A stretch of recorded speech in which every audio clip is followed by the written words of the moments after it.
Hello, everyone, and welcome to the Big Brother Canada 10 Roundtable podcast.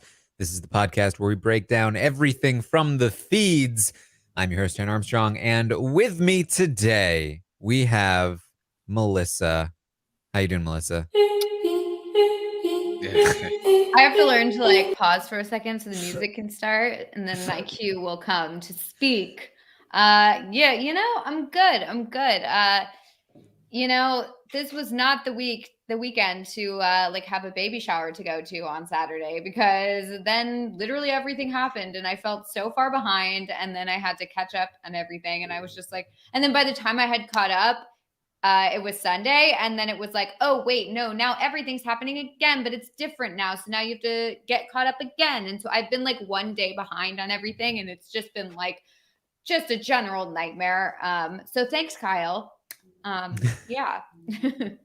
Yeah, I mean, if there's one podcast to listen to this week, it's probably this one, because knock on wood, I think the worst of it is behind us, and we can probably forecast into the future from here.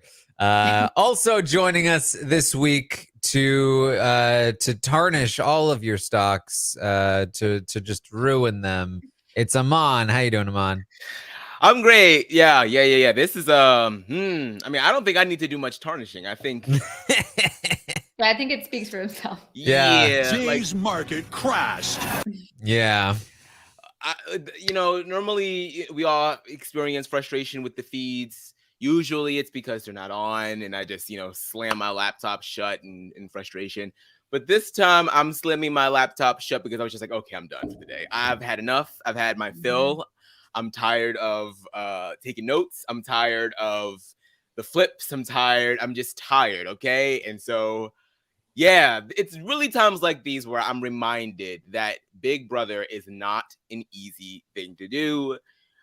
I think a lot of us as fans think, we're like backseat players. Like, we think that we can go in that house and things are just going to happen the way that we want to. But then you get put in the house with somebody like Kyle, and then you realize that whatever you thought was going to happen ain't going to happen. So, yeah, this has been a crazy week, but fun. I've been having fun, so there's that. Yeah, it's fun. Probably it's probably the most exciting, like, non-week one of feeds that we've seen in a very long time. Obviously Big Brother Canada 9 was also pretty exciting, but like, and I've talked about this before, but Big Brother Canada 9, when things like this would happen, it was still the same structure of the house for the most part. Like, we had the first week of feeds for that season, which was week 2, kind of solidify the house into two sides for the most part. But they were the kind of the original sides that existed. It kind of just like the underdogs realized that they needed to do something because the overdogs were screwing up.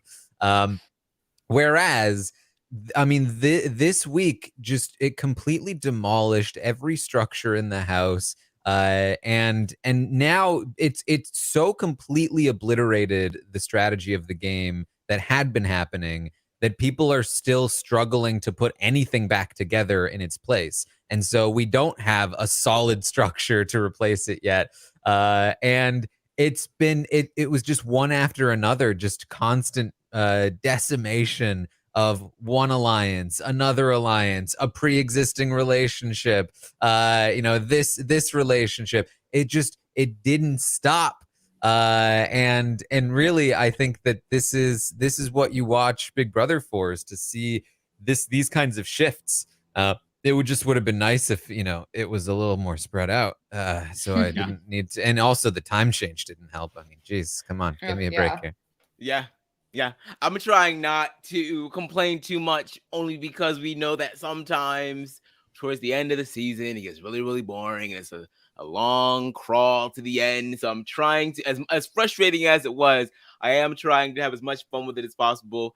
And this is sort of like the sort of calamity that I would want to have in a house, but I just wouldn't want to be responsible for it happening.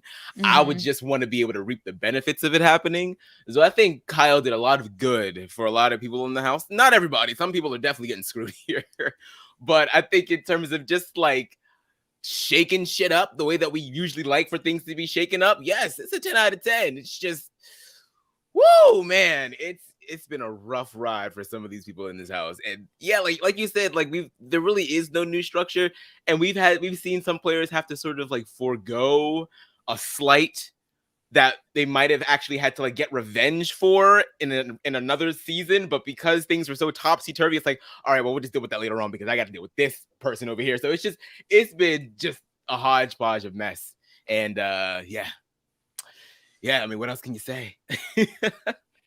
Yeah, I feel like it's been such a confusing weekend, mainly because like none of it makes any sense. Like it's been hard to follow because it just doesn't make any sense. And then it's like Kyle's trying to like write the story or like create the reasons after the fact. So it's like he'll have a conversation with someone and then, you know, be like, well, that was my intention. And it's like, well, no, that wasn't your intention, because that doesn't make any sense. And it's like it's been very confusing to me. And I'll say like I think the chaos is interesting, but I would say my favorite weeks of Big Brother are when, you know, someone is an underdog or like I prefer, I guess, rather than having like someone who is on top explode, I prefer having someone on the bottom like climb their way it to the top or figure something out that like helps them in the power structure or something like that. So like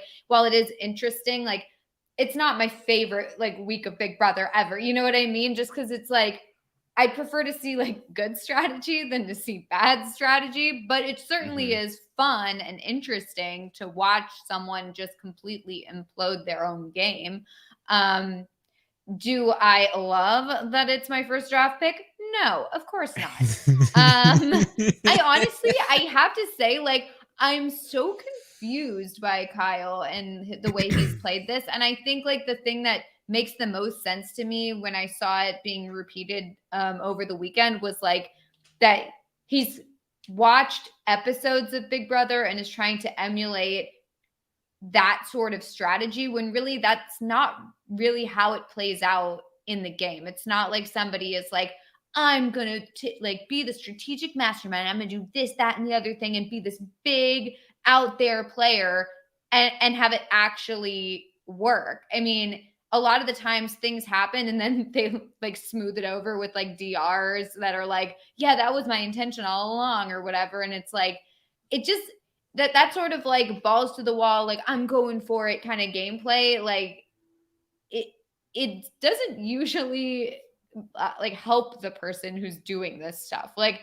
I don't really get why he's done any of this. I mean, he even said himself, like we saw last week, he was saying, I've set myself up, you know, so well, I'm in such a good place right now. I have so many alliances. And it's like, well, so then why you get a second, like a hint of power, you just destroy all of those alliances you built last week? Like, I just don't understand like where he's coming from in any of this. And I get that maybe there's some personal stuff with Moose that made him like think I can't work with this guy. But even so, it's like, it just doesn't make sense why he would blow up his spot so dramatically the second he gets power.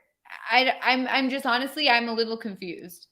I mean, I think this is the second time where we've seen someone from this cast talk about what one of the weaknesses is and see it manifest. Melina told us, I don't like people. I'm not a people person. And then she was the first one out of there. And then Kyle told us, you know, I have the tendency to overthink and sometimes my anxiety can sort of like rule my life.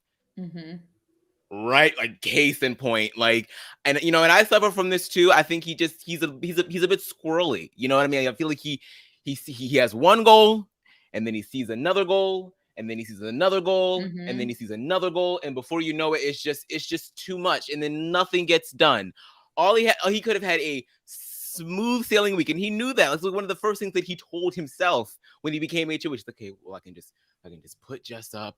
Maybe I can put Kevin up maybe as well. And then it'll just be an easy week and we'll just, I'll let the house decide. Then he said, I went to sleep. Okay, you know what? Maybe I'll put Steph up. You know what? Steph, between Steph and JL, Steph is definitely the one that should go. And then it was like, oh, well, Steph, Moose was the person that told me that you should go, and then Moose comes in and then lies, and he's like, oh, well, Moose is such a good liar, so maybe Moose should go. It was just nothing ever stays the same. It's just he cannot focus on one goal and keep it. And you know what? And it's me too.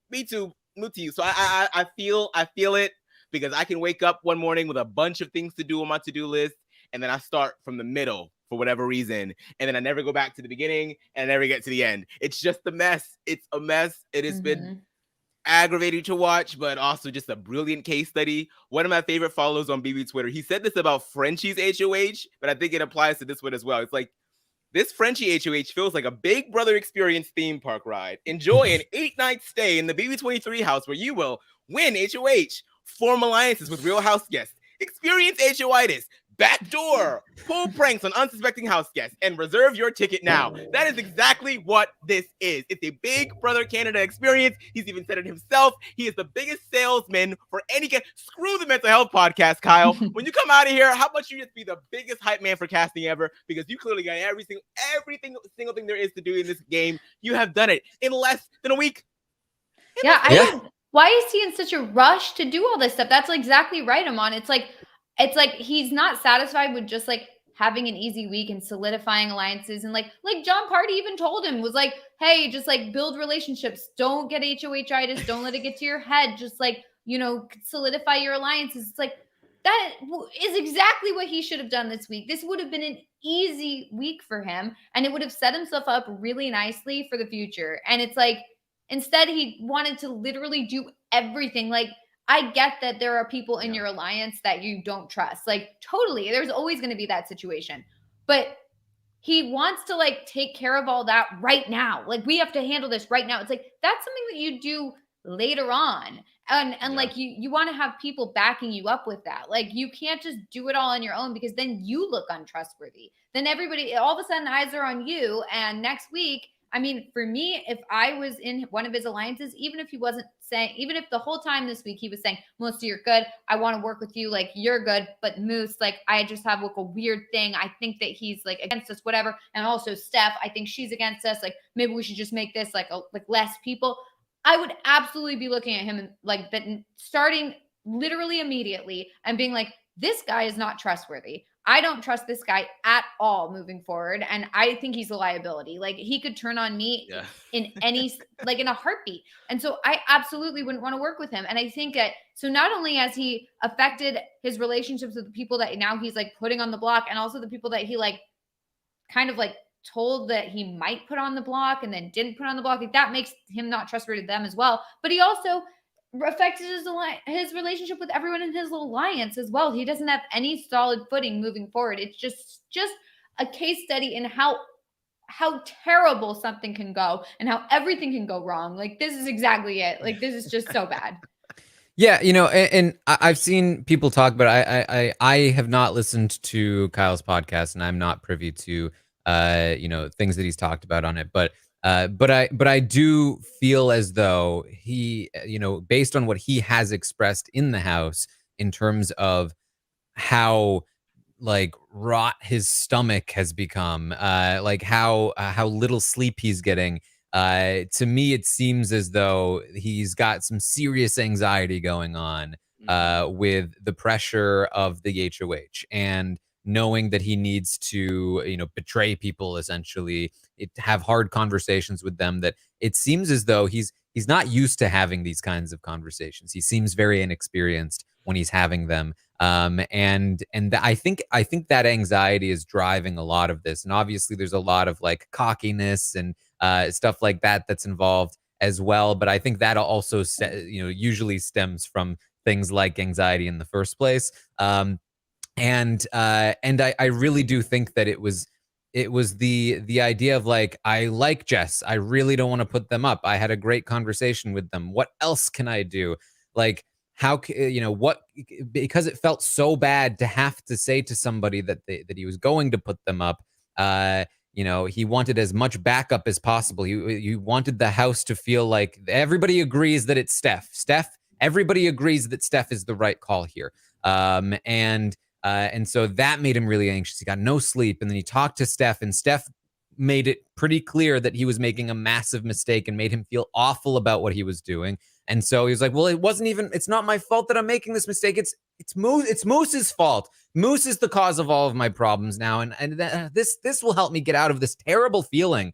It's Moose. And he went after Moose. And then, of course, Moose wins the veto. And I really do think that this is at least part of like how it gets here, because the way that your brain can spiral when you're under immense pressure and you're not getting sleep and you have this anxiety. It really can take you to strange places. And I think we're seeing that here with Kyle, who prior to this week we had seen that he doesn't handle confrontation well. We had seen that he might have some weaknesses in these areas, but had been doing a pretty good job and was a very good social player. And he just crumbled. He just crumbled in this week. And it's been very interesting to watch, I would say, at the very least. But let's try and give a rundown here of what happened so that you can understand what we're talking about. So yeah, if you were following along day by day, then every day was a whole new book to read, basically. So I will try to give a succinct summary of how we got here. When we started the week, when Kyle won HOH, we had the Savage 7. We had the Retreat Alliance. We saw that in the episode. We had the Honey Bunch was still kind of, not really, but Summer kept bringing it up occasionally. We had the Marty Alliance that was Marty, Kyle, Geno, and Moose, but Marty wanted to replace Moose with Herman.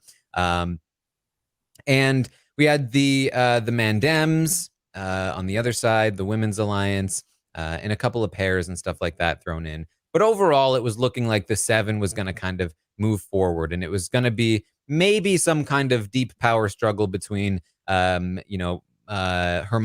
and his place within the 7, which was an alliance of his creation, and somebody like Kyle or Geno, who were also very well positioned in their power structure between the Retreat and the Marty thing, and where they were positioned.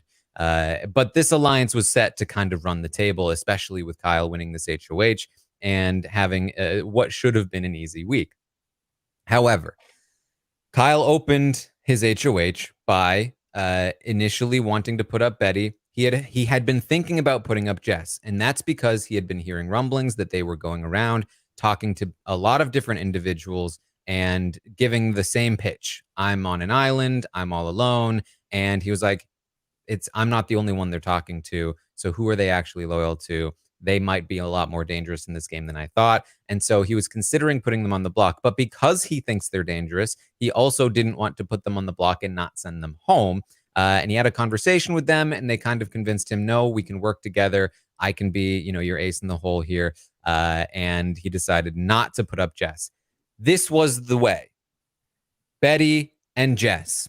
Straightforward, simple, easy. You do this. It's not going to be hard. Your alliance is not going to turn on you to take out Jess in this week when you don't give them reason to. They'll vote out Betty. Maybe Jess is mad at you, but Jess is also mad at Herman, and Jess has plenty of targets to go after here.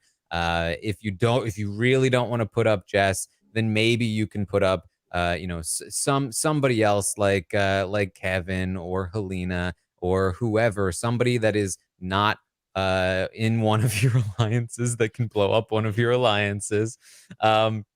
And if you ruin that relationship, you ruin that relationship. At the end of the day, these are people who are on the outs.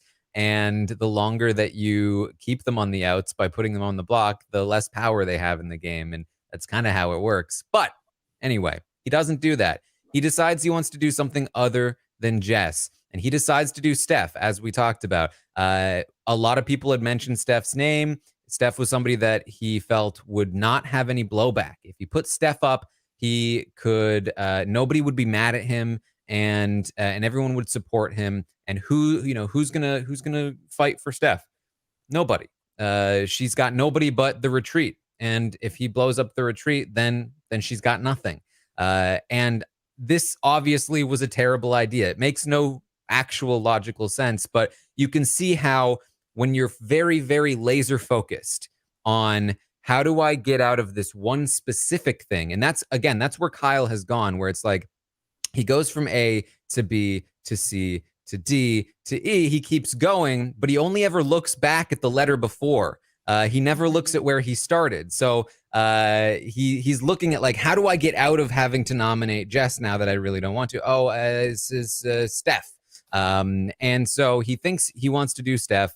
She won't be able to retaliate. People will be okay with it. Jace will be okay with it. Everyone will be okay with it. It'll be great. He tells Steph that he's going to do this. And as I said, Steph was like, "What are you doing? That's wild. That's wild. Well, this is ridiculous."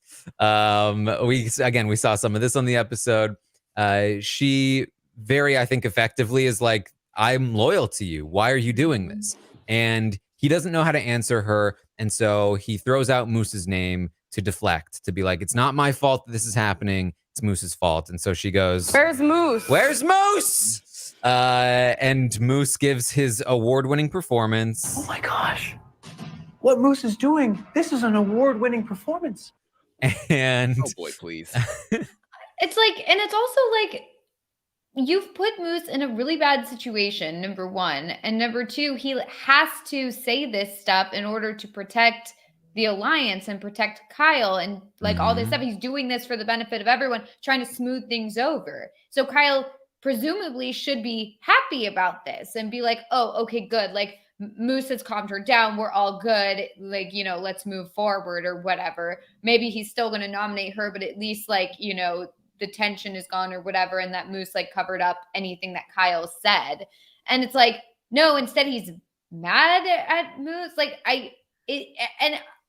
it's so obvious that this was not a setup by Kyle, that he wants us all to believe this was some setup, that he wanted to like see Moose lie and see whatever. It's like, no, this is so obviously not that. I mean, he kind of let the cat out of the bag with like him being like, after she goes out and says like, oh, where's Moose? It's like, he was not just like, oh, let's see, let's bring Moose in here. It wasn't even his idea, like, let's bring Moose in here or anything like that. Like, that was all her. So this whole lie about like, oh, this was all intentional. Like, no, it was not. And, you know, like when Moose left the room and then Kyle immediately continued to throw him under the bus to Steph, I was like, all right, the plot is lost. Because if he lied and he put on a show for you to cover your tracks, to cover his tracks, to cover everybody else that you're working with tracks, even and Kyle's not wrong. That's the interesting part about this. It's like, he's not wrong about Moose. Like, that's something that I wish more players could see through. When you see someone lying through their teeth and then you let them get away with it, and then they get to the end of the game and you're like, oh my God, I can't believe they won this game. Of course, it's good to have that mental note of, wow, Moose is a really good liar. But that's not something that you immediately put him on the block for. Like, he's still an ally of yours. Save that ammo until a later day. Yeah, like that's absolutely something to use later on and be like, hey, I saw him lie to Stephanie. Like, way at the end, once you're like actually needing to turn on your alliance, not immediately. I cannot believe it. It does not make any sense at all. And I get that he's like, oh, well, I need to find some way now to make, I think he just is constantly like, I need to find some way to make this person not mad at me. So he's like, okay, I don't want Jess to be mad at me because I was going to put them on the block. Like, so, you know, I'm going to instead not put them on the block and put Stephanie on the block. It's like, oh, well, Stephanie's now mad at me. So I want to make Stephanie not mad at me by having like blaming Moose for this. And then it's like, oh, but Moose is mad. Well, I'm going to like make it so that Moose isn't upset because this was all his thing anyway. And now it's the alliance who wants Moose out. And now it's just like constantly putting it on the next person. But you forget that those people aren't just going to be like, oh, okay, well, now I'm not mad anymore. It's over. It's like, they're still going to be upset and they're still going to not trust you. Like, you're just leaving like destruction and chaos in your wake as you're just like going from one person to the next person to the next person. Now, you know, maybe Big Brother US is on to something when they say you're not allowed to tell anybody you're putting them on the block, because if that was a rule here, woo, we would have been saved so much trouble. Like, Kyle would not have been able to blow his game sky high like this. Because that is the one thing that I will give him, is that even though he's not great at confrontation, he will certainly dive headfirst into it. He will tell you exactly what he thinks. Jess, I might put you up. You know what? Never mind, Jess. I'm not putting you up. You know what, Steph? Bad news. I'm putting you up. Yeah, sorry about it. Oh, you know what, Moose? Yeah, you might have to. Like, it's just like at least he's now in Josh. So it's just, at least he'll say something. It's not the right thing to say, but at least he'll say it. It's very much like he's in a store and he dropped something and he goes to try to catch the thing he dropped. And in doing so, his arms are flailing. He ends up knocking a bunch of things off the shelves. And he's like, oh my God. And he tries to catch those things. And then he knocks the shelf over. He's like, oh no, not the shelf. And he tries to stop the shelf from falling over. But in the process of doing so, all of the shelves start falling over. And then he's like, oh no, how do I stop this? I'll just blow up the store. Yep. Just throw it out. The baby and the bathwater. All of it together. Yeah. So he had already been distrustful of Moose prior to this week. He never trusted Moose, even before he came into the house, apparently. And he had always felt like when Moose came to him saying he wanted to target Herman, that Moose was playing him, that Moose was secretly working with Herman, and he was trying to convince Kyle to throw the HOH to Moose. And then when Moose went to go take the shot at Herman, he'd turn around and go, ha, ha, ha, ha, Kyle, you fool. I've been playing you. It's you and Geno on the block. Nope, that wasn't happening. No. But he was worried that was happening. And so that definitely contributes as well to this idea of, okay, this is the move. This is what I can do. And I have a ton of ammunition against Moose. And so he decides that Moose is the new target. And I explained this on the podcast last night. It's worth explaining again because it's another perfect example of the thought process that Kyle goes through. He thinks, okay, so maybe Moose will be my target and I'll take the shot post veto because, once the veto is won, well, I'll make sure the shot lands. I've got a bunch of information to bury him. This can work. But wait, if I'm going to put Moose up anyway, why am I burning the bridge with Steph? Why am I putting Steph up at all? I can go to Steph, say, hey, this was all Moose's fault. I'm so sorry. Now I believe you and you're loyal to me and we'll work together. It'll be great. And I won't put you up. I'll put Moose up instead. This is a great plan. Moose is going straight up on the block now. Then he was like, okay, Moose is on the block next to Betty. Wait, Moose is good at competitions. Betty's terrible at competitions. What if Moose wins the veto? Well, if Moose is going to win the veto, then I'm going to need somebody up on the block who's going to be able to compete with him in the veto. I'm going to have to put Steph up on the block to compete with him in the veto. That's what I got to do. I'm sorry, Steph, but you're going to have to go up on the block next to Moose now because I really need you to win this veto. And it's like you forgot about 2 letters ago when you could have just put Moose on the block post veto. That was the original. You could have. The only reason you didn't do that was to prevent yourself from having to nominate Steph. And now you're nominating Steph anyway. So that's how that came about. He nominates Moose and Steph. And lo and behold, Moose wins the veto. Now he's in even more trouble. Now Steph is, and that piece is the thing that more than almost anything else will kill Kyle this week, because by not putting up Betty next to Moose, he has stranded Steph on the block. She cannot be removed. There's nothing he can do about it anymore. She's stuck up there. So whether or not he wants her to stay, he no longer has control over how it's going to happen. The votes are going to either keep her or take her out. He can't protect her by not putting her up or taking her off the block now that Moose has won the veto. So he originally intends to replace Moose with Betty to still take out Steph, but then he remembers like, oh wait, I wasn't going to take out Steph. Maybe I should just take out Betty. But then instead of taking the shot at Betty, because again, he realizes, wait a minute, Betty's just such a non-threat. I really don't want to have to take out Betty this week. He instead is convinced by Marty that Josh is the threat. He's been talking to Josh all week, and Josh has been nodding to him all week. But it's not enough. He's always also been he has not trusted Josh because Josh never comes to him to talk game, something we talked about a lot last week. And so he decides, okay, Josh is the target. Josh is a huge threat. He's very likable. He's very physical. He's somebody that could definitely win this game. I'm going to take the shot early. I'm going to make this happen. I'm not going to waste my HOH week.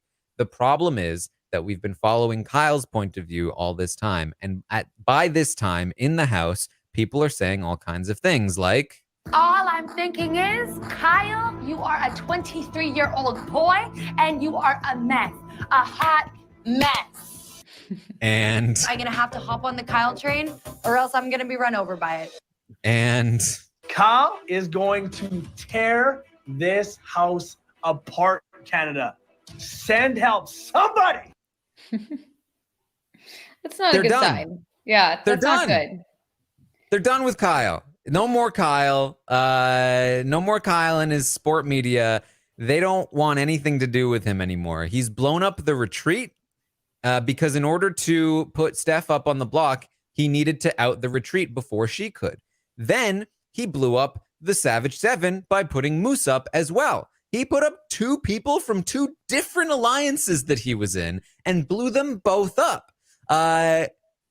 So reasonably, the other members of those alliances are like, yeah, I don't want to be in an alliance with you anymore. Honestly, feels like it's more dangerous to be in an alliance with you than not in one. Mm-hmm. Yeah. I would not want to be in an alliance with him. I mean, this is like, what's the point of an alliance if you're just going to put up people in your alliance? Like, it just doesn't make any sense. He's a liability at this point. I absolutely would not want to work with him. And even if he was constantly telling me like, no, like I'm loyal to you, in the back of my mind, I'd be like, yeah, that doesn't mean anything. Your loyalty doesn't mean anything because you will just put someone up anyway. It doesn't matter to you. So like, what are we doing here? I think if I was in his alliance, I absolutely would target him next week and be like, look, like this guy's a liability. I think we can get the whole house behind it. That like everyone doesn't know where he stands in the game. Let's just like take him out. Let's just do it. I absolutely could see that happening. So yeah, Kyle has really just made a mess of his whole game, and I don't really see how he could recover from this at this point. I mean, we'll have to see, but yeah, it's not looking good. Yeah. So yeah. So the rest of the house, minus basically minus like Geno and Jace at this point, are all kind of like side-eyeing, like they're all busy riding the Kyle train to his face, like yep, whatever you say, Kyle. And they're looking to their left and they're looking to their right and they're like, does anybody else feel like I do? Like Send help, somebody out there that agrees with me. And the people that trust each other are confiding in each other. This guy's out of his mind, right? Yes, thank you for saying that. Oh my God, he's losing it. And it's spreading around. But the problem, though, is that the rest of the house, again, it's been shaken to its core. The existing structures are like the remnants of them kind of exist, but like to get the remnants of the 7 to talk to people like Helena and Kevin about targeting somebody that used to be in their 7 is difficult. And so some of them are breaking through, but then others are like not trustworthy, especially when people like Herman and Kevin are trying to also still appease Kyle. And so they're saying yes to Kyle. And then they're eyeing each other like, I just saw Herman hanging out with Kyle. He's saying yes. When I asked Herman where his loyalties lie, he said with the boys. And Herman is like, I had to lie to Kevin and say I was with the boys because I know he's with the boys. I can always see him talking to Kyle. And it's causing this mistrust and chaos amongst the other side. Many of them are on the same page that they want to usurp Kyle's HOH and send Steph out, keep Josh in the game. That should be happening. But in terms of actually building something, it's just a big old mess on the other side right now. And there's really no telling where the structure of the house is going to go, in what direction, and what kind of structure will it be. We probably will not know that until the next HOH is won. Yeah. And even then, like, it probably won't be solidified until the following HOH. This is this is like the fall of Rome, and Kyle has sent them back to the Dark Ages. Like, they need to rebuild civilization. Yeah. It's yeah, I mean, this is definitely one of those instances where you would think that everybody that was not in the main structure, that has now been busted apart. I mean, the ones that, excuse me, the ones that were in the main structure that have actually gone out of the main structure to create these side alliances, like with Betty and with Helena, you would think that these people would now be in the position of power. But now that they are super afraid of like being like, okay, well, we did have the Savage Seven, but now I like you better, Helena. Come over here. They can't really do that either, and so now you're forced to sort of like have like this little, I don't even know what you would even call this, like stalemate happening here until the next HOH emerges, and then we'll figure out who's going to be the next big target, and then so it's just it's a lot. I wished that the Rebel rejects, which we're going to get to, would sort of like coalesce into something a little bit more concrete, but it just needs some more time. I think honestly, everybody's confidence is shaken.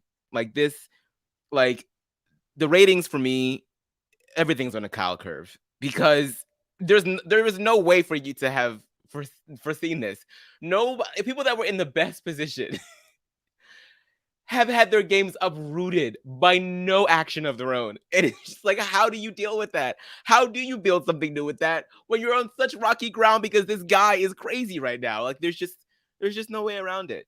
It's really sad. Yeah, I feel like it's like at this point, the ratings are just like going to be based on like how they've handled the fallout. Like, because it's like nobody is in such a much better position after this. I feel like everyone's kind of like, we don't really know. And so it'll really just come down to like how they're handling it. I just feel like it's just so crazy right now in the house. I don't know. Yeah, I think we can get to the ratings soon. Just a couple of things to run through in terms of where things could go. Aman mentioned the Rebel Rejects. That's an alliance that is Kevin, Helena, Summer, Tanisha, Josh, and Herman. It was initiated by Kevin, essentially trying to push like, hey, we need to make a group.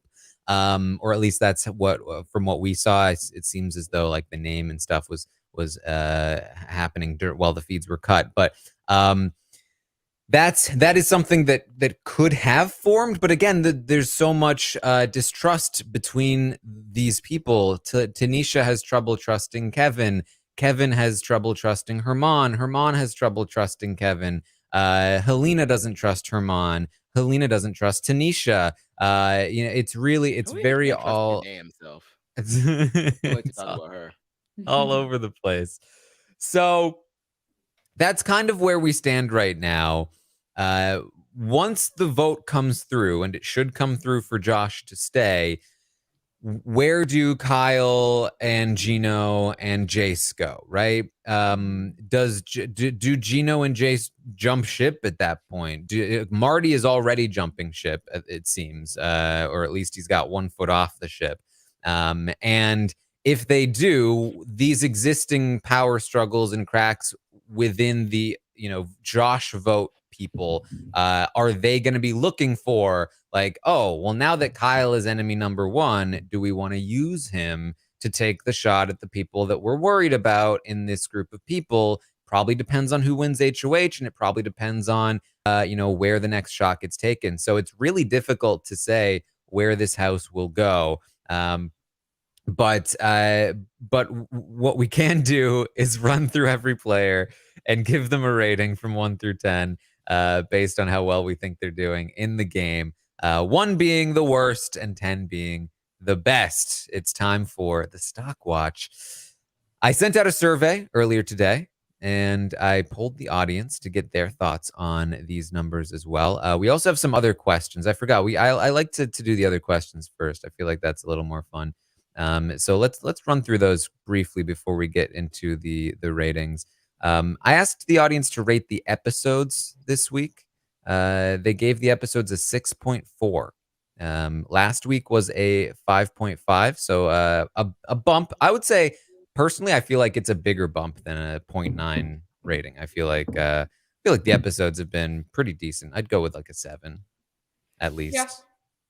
Yeah, I thought especially this past episode talking about Kyle's like reign, I thought was pretty good. I thought it explained a lot of how unpredictable it was. And I think yeah, I feel like they actually did a pretty decent job of showing like what happened. I mean, as abbreviated as they had to be, I guess. So yeah, it was pretty good. Yeah, we'll see how they sift through all of this on tomorrow's episode. True. Yeah, I feel like there's more coming. That'll be the real test. We'll see. The audience said the feeds were an 8.3 this week. Very high rating for the audience. Last week was a 6.5. So I need to like put these into a database at some point. I'm sure if I was more timely with Christina, she probably would have something put together for me. But that 8.3 might be one of the higher ratings that we have for feeds. Yeah, I think it'd be interesting to see what our highest like rated weeks for feeds are and like what happened during that week. Just like Frenchie's HOH or whatever, Kyle's HOH. It'd be interesting to see like how they all stack up. And what people think is like a good week of feeds and what people think is like not. Yeah. Well, how would you rate the season as a whole so far? A 7.1, up from the 6.6. So we're moving on up for now. Good. Yeah, I think all of that is very appropriate. I mean, the season has been delivering on feeds, characters, moments, good gameplay, bad gameplay, everything that you could possibly want. I see a lot of people... I mean, Kyle is obviously the topic of so much conversation this week, and a lot of people have an issue with like the big switch up, and some people are reveling in the big switch up. No matter where you fall on like whether BB Twitter should have a say in who ends up on the cast. First of all, if we're being honest, I know that this is great. It's a great meme and everything, but if we're being honest, we didn't have anything to do with him being cast. Okay, none of us. Speak for yourself, Aman. Yeah, it was all me. Okay, well, then fine. I will speak for my damn self. I had nothing to do with him being cast. You're like, I'm removing myself from this narrative. None of us did. And this isn't so much a switch up as it is he is playing horrendously and people are commenting on it. Yes. That's all it is. There's no we hate Kyle brigade over here. It's Kyle's game is horrendous. And that's that's where the story ends. Okay. Yeah, and to be fair, like, even if we did have a hand in casting him, he's given us really good feeds. So, he gave us an 8 whatever week for feeds. So I feel like that's pretty good. So you're welcome, Canada. You're welcome. That really warrants the You're welcome, Canada. How would you rate the competitions this week? A 6.5, down from the 6.9, but it's still in general just a little bit above average, which I think is pretty fair. I asked them to rate the Canada Saves twist that saved Marty that we didn't even mention because it's completely irrelevant. Well, it's actually become a little bit more relevant because Kevin's using it to try to convince Marty that he can't trust Kyle, which I think is pretty clever. It's something that that I talked about when the twist was introduced, that like, hey, you could kind of make the argument that if you get safety, it's because the audience thought you might be in danger. But we'll see if that really goes anywhere. The audience gave the Canada Saves twist a 3.2. Not a big fan. Floppity flop flop flop Not flop. a big fan. I did ask the audience, who did you vote for to save the most? Because you could vote for as many people as you wanted. Who did you vote for the most in this twist? And this is probably why Marty won. The top answer was Betty with only 37% of the vote. The second answer was Josh with 18%, then Jess with 9%. And then, Helena with 6, Summer with 6, Kevin with 5, Steph with 4. Like, it was just a big old mess of not a clear majority. from the already very small online audience. Yeah, I feel like this was a strange week to have this twist just because, there wasn't, I think it would have been a lot more cut and dry if there was a clear target and it was some underdog who was all alone. And it's like, oh, let's throw a wrench in the plans by saving this person. But I feel like this week it was kind of like, well, I mean, obviously there was no clear target, but even before we knew it was going to be crazy, it was kind of like, I guess Betty might be the like nobody really knew that there was no like set target. We're still so early in the game that it was kind of like, and honestly, like even if there was a set target, it would kind of be like, okay, who cares? We're not far enough in it, I think, that people are that dedicated to saving someone. I don't know. I just feel like it's a weird week to do it. At the same time, maybe that's a good thing because then it doesn't have that much influence on the game. I mean, this didn't have any influence on the game. So, I don't know. Maybe that's better. I just think it's so funny that they decided that you didn't need a VPN to participate in this vote. Americans could participate in this vote. Europeans, whoever had the URL, the link to this website, could participate in this vote.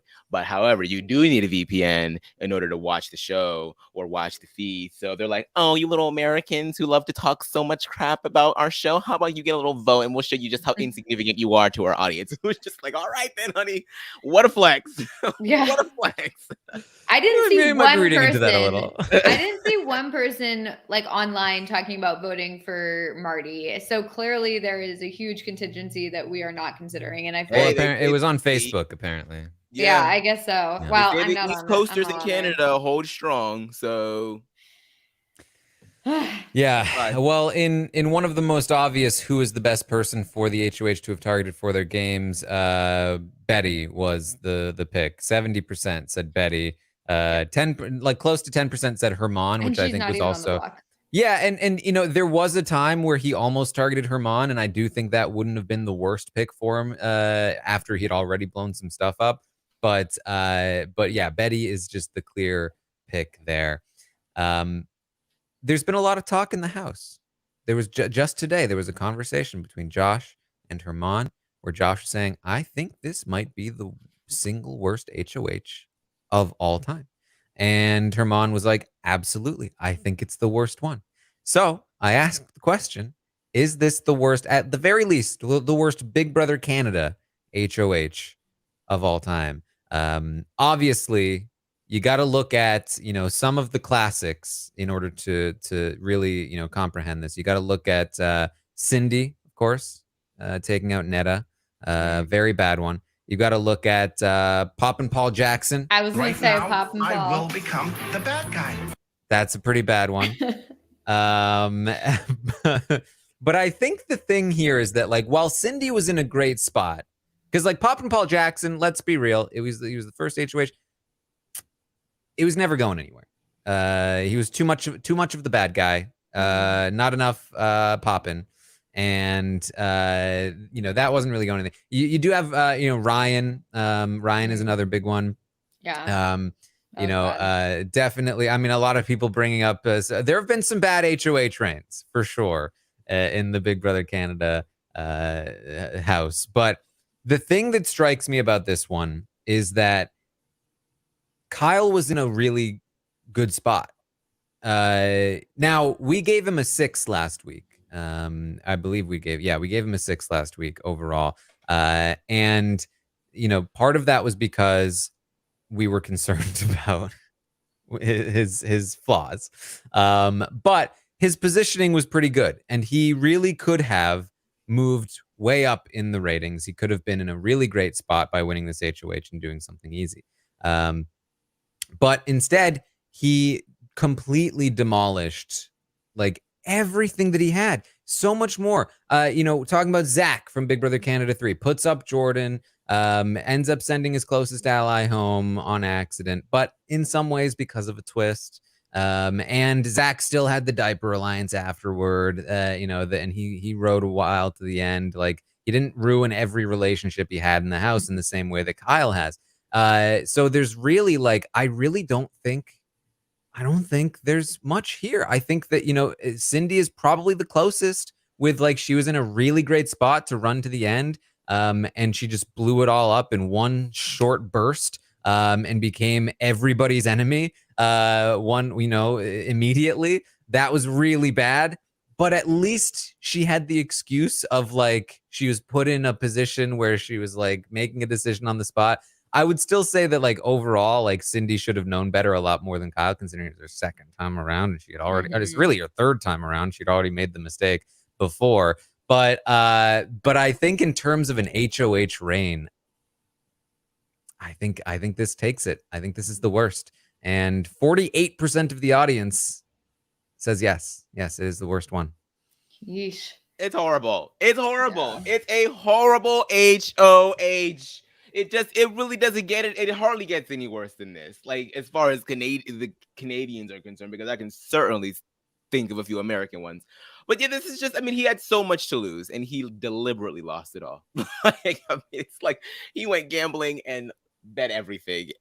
It's all gone. Even the lint in your pockets is gone. It's just, he's flat broke. It is just so sad. It's so sad. And then he's dragging down others with him. That's the even worse part, is that now even if he were to go next week, the people that he was closest with are now going to have to claw their way out of the gutter. And I would just be so incensed. And some of them aren't even like Geno. Like, you know what? I'm going to wait until the ratings. There you go. Well, I do feel like I feel like people think that when they get HOH, like they need to make a big move. Like they don't want to waste an HOH. So they want to do something big and flashy.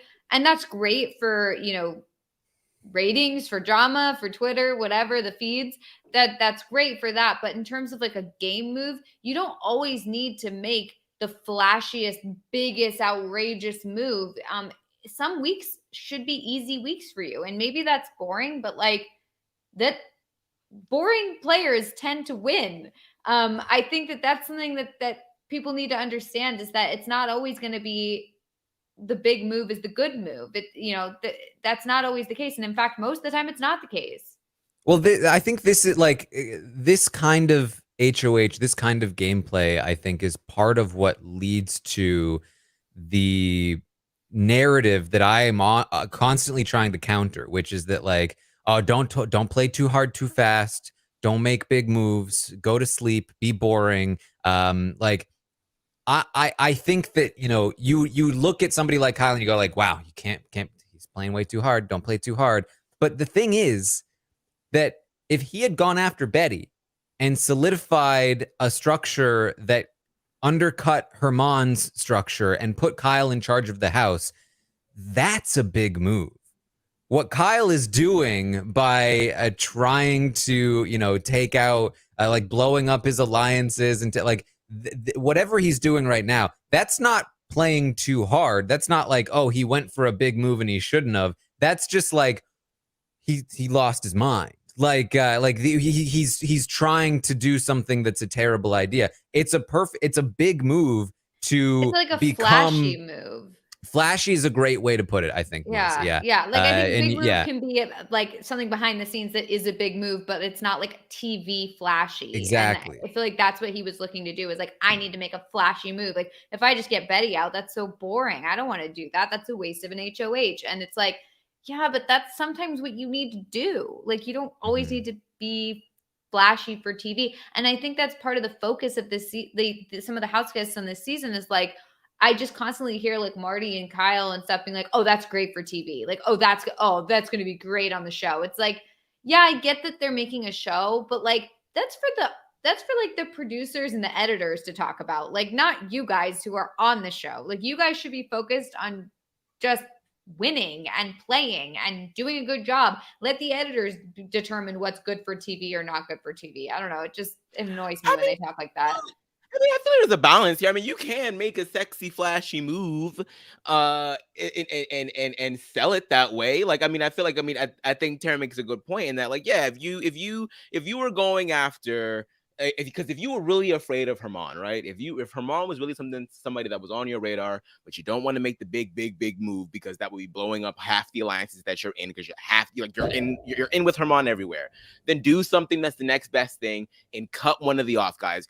If you have people to the side like JL and Steph, then you know that Herman has people.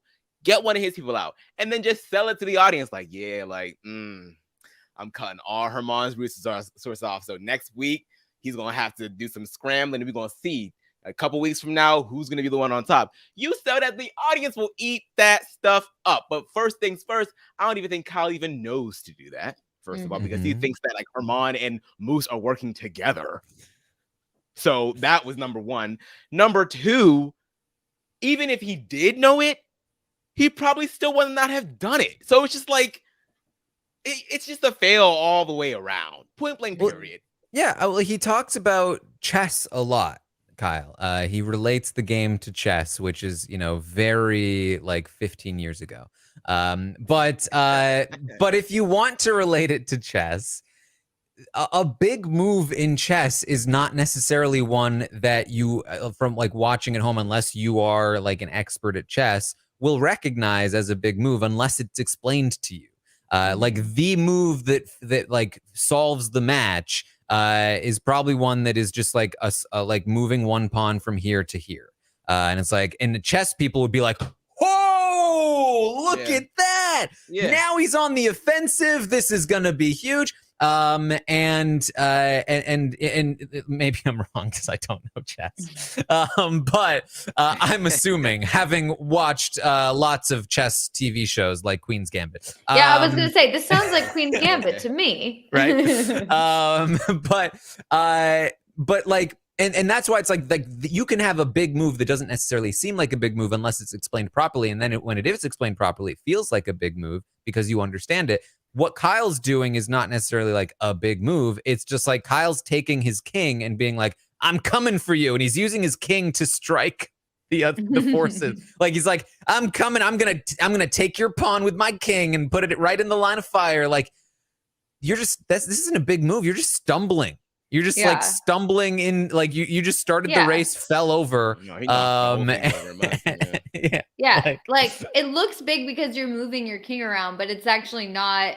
It's not a big move. And this is super smart of us to talk about chess for people that like don't know anything about it, because we probably sound really, really smart talking like this. Yeah. So we'll see how that all goes. 41% said it was a top three bad HOH reign. And then 6% said top 5. 3% of you said it's not that bad. Well, okay, those are the ones that are living in denial. Unicorns must exist. I almost put a you don't understand the legendary prowess of Kyle Moore option, but I knew that that was more people would choose that one. I would have chose that one, even though I didn't even agree with it. Ask the audience, who do you want to be evicted this week? 82% say Steph, with 17% saying Josh, which is I honestly expected it to be a little higher, but I think that if I had to guess, that most of this comes from like, I like Josh, he just doesn't really give me much, whereas Steph, at least in that confrontation, was like going all over, like that's wild. That's wild. But I think especially if you're like actively watching the feeds, it's hard to watch Josh and want him gone. Like he's just so lovable. That's where the majority stands at this time. Finally, who do you want to win HOH next week? This is quite a spread. We've got Summer at the top with 17%, followed by Josh with 15, Betty with 12, Jess with 12, Kevin with 12, Moose with 10, Helena with 8. Like it's really like basically anybody but Geno, Jace, and Marty. Yeah. I don't want Summer. Summer don't need no HOH right now, y'all. That I don't think that's a good thing for her to do. So if you are a Summer fan, I would steer clear. You just better hope that somebody that likes Summer wins HOH, which is almost most of the house. So, all right. One final thing before we get to the ratings. I asked the audience to rank the players from their favorite to their least favorite. And from both of you, I want a top 3. Who's the top 3? Aman, what do you think? Top 3 favorite house guests? Top 3 from the audience. Definitely Summer is up there. Probably maybe Betty. And then I'll go for maybe I'll go for Moose. I know there was a lot of support for Moose to win the veto. But then Josh kind of has like a bit of a thing going on right now too. But you know what? No, I'm gonna stick with Summer, Betty, and Moose.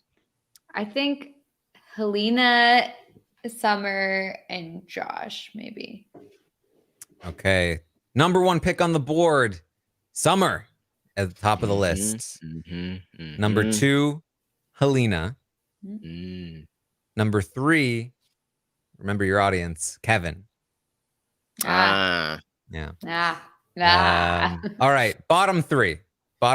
Melissa, what do you think? I'd probably say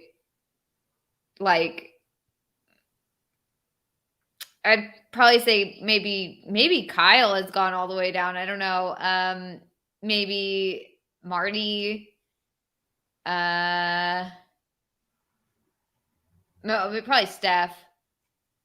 Yeah, I don't know. Maybe that. All right, Aman. I'm gonna go for Marty, Kyle, and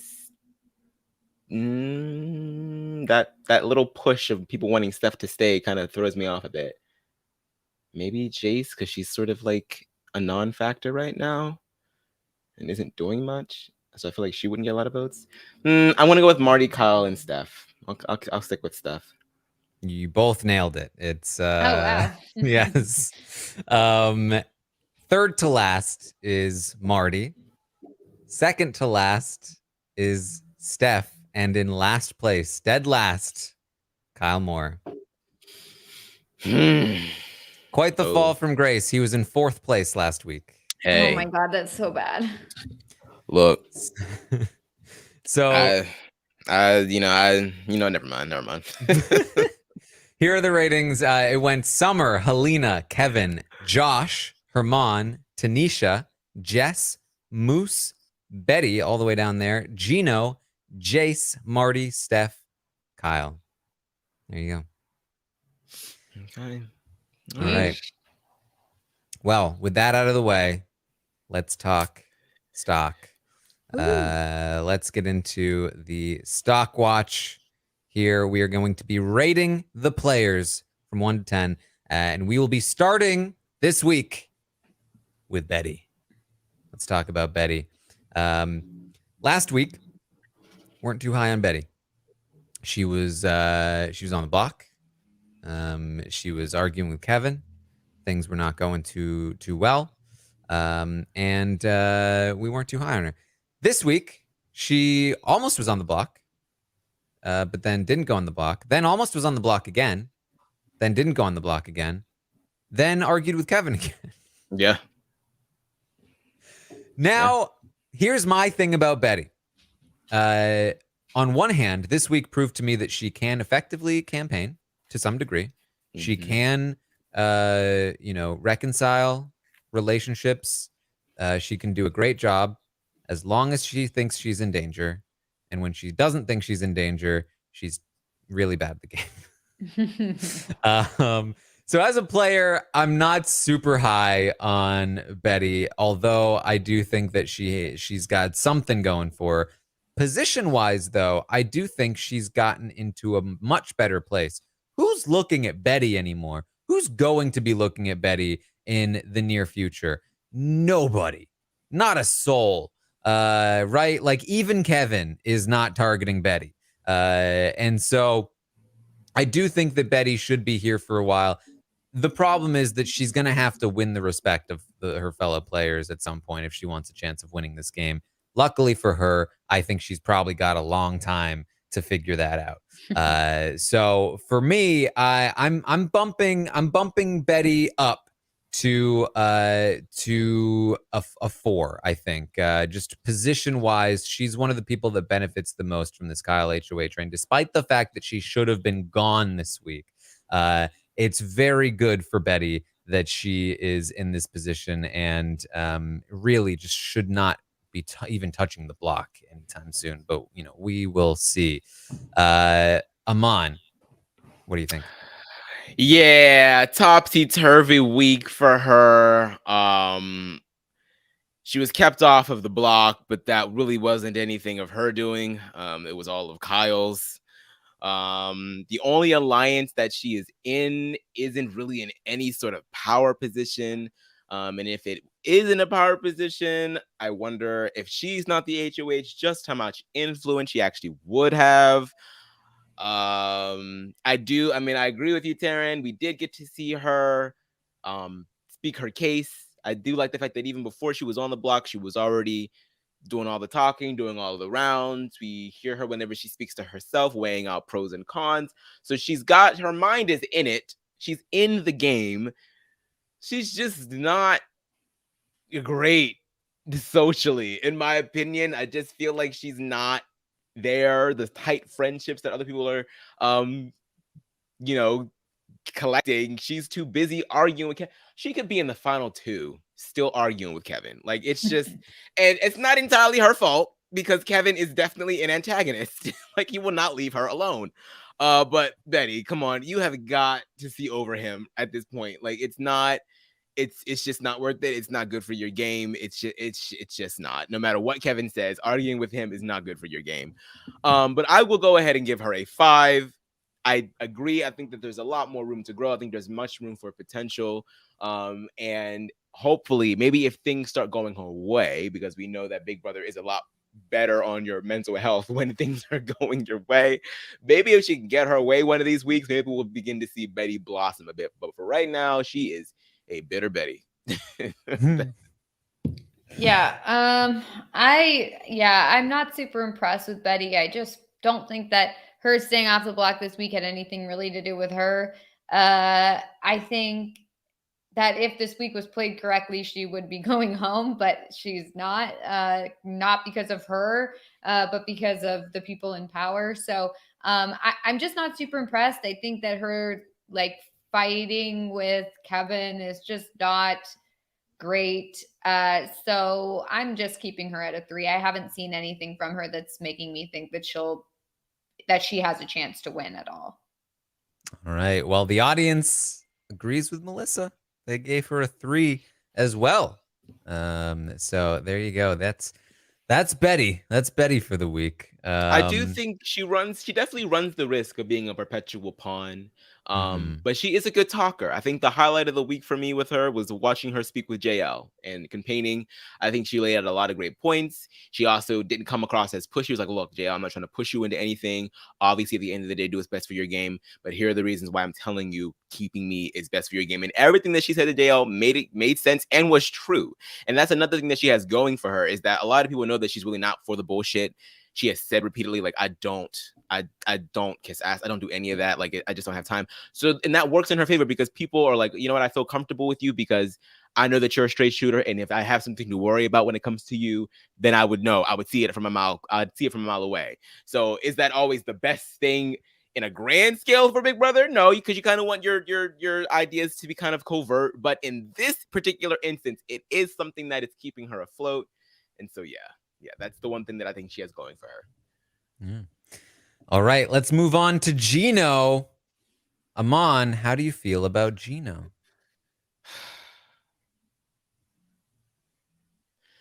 He is in one of the best positions in the house. And he don't got jack to do with it.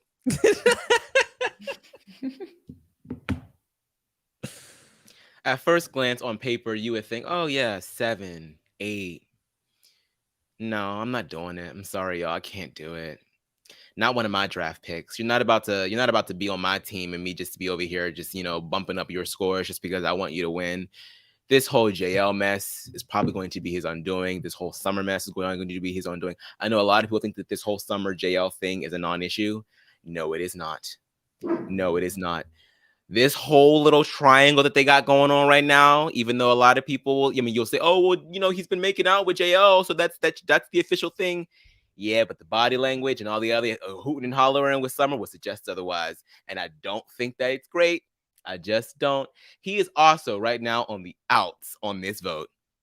This vote was supposed to be clear cut as far as whose side people were on. Josh was probably always going to be staying, but at least it would be a 5-6 vote and not a 7-9 or 2-9.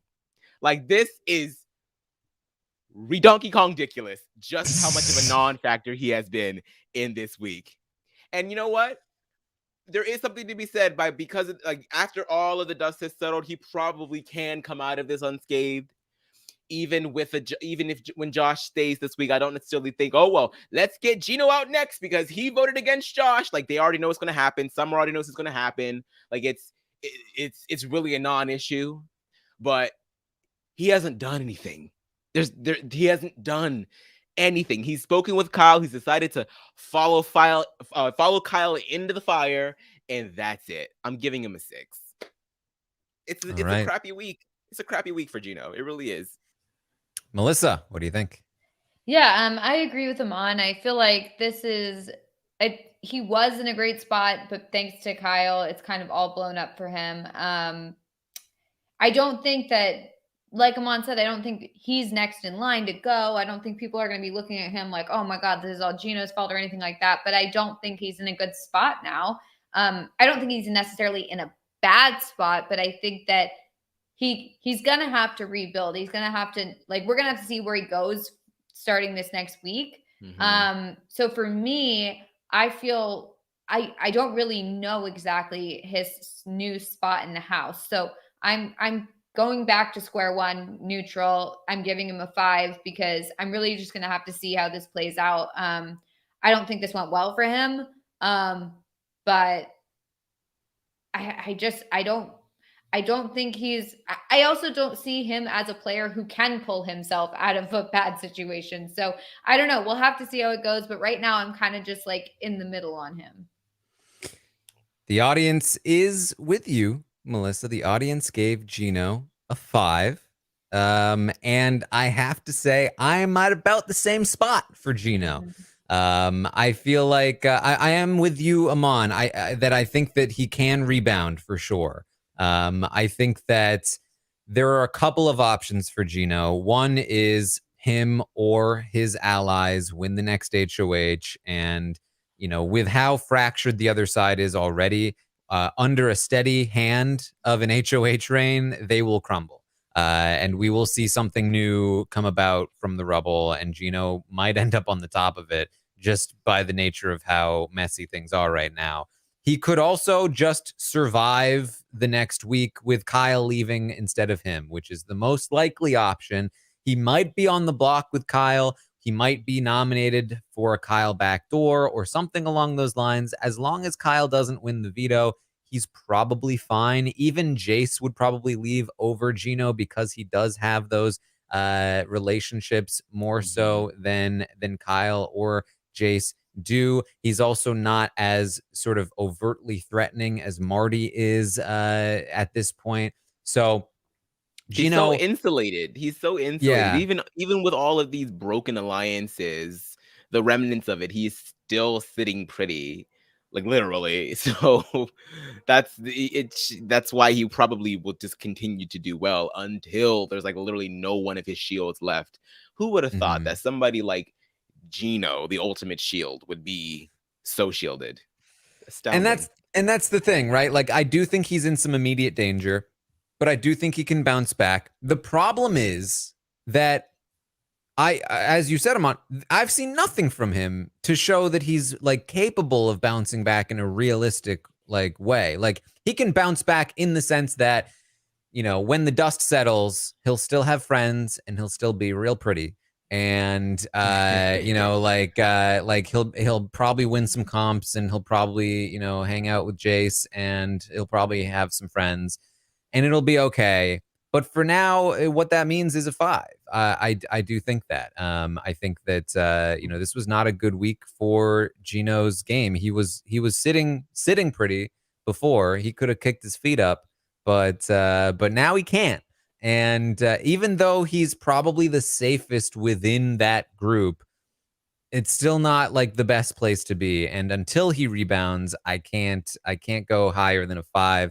And if anything, this could continue to go down based on where things are going. So that's Geno.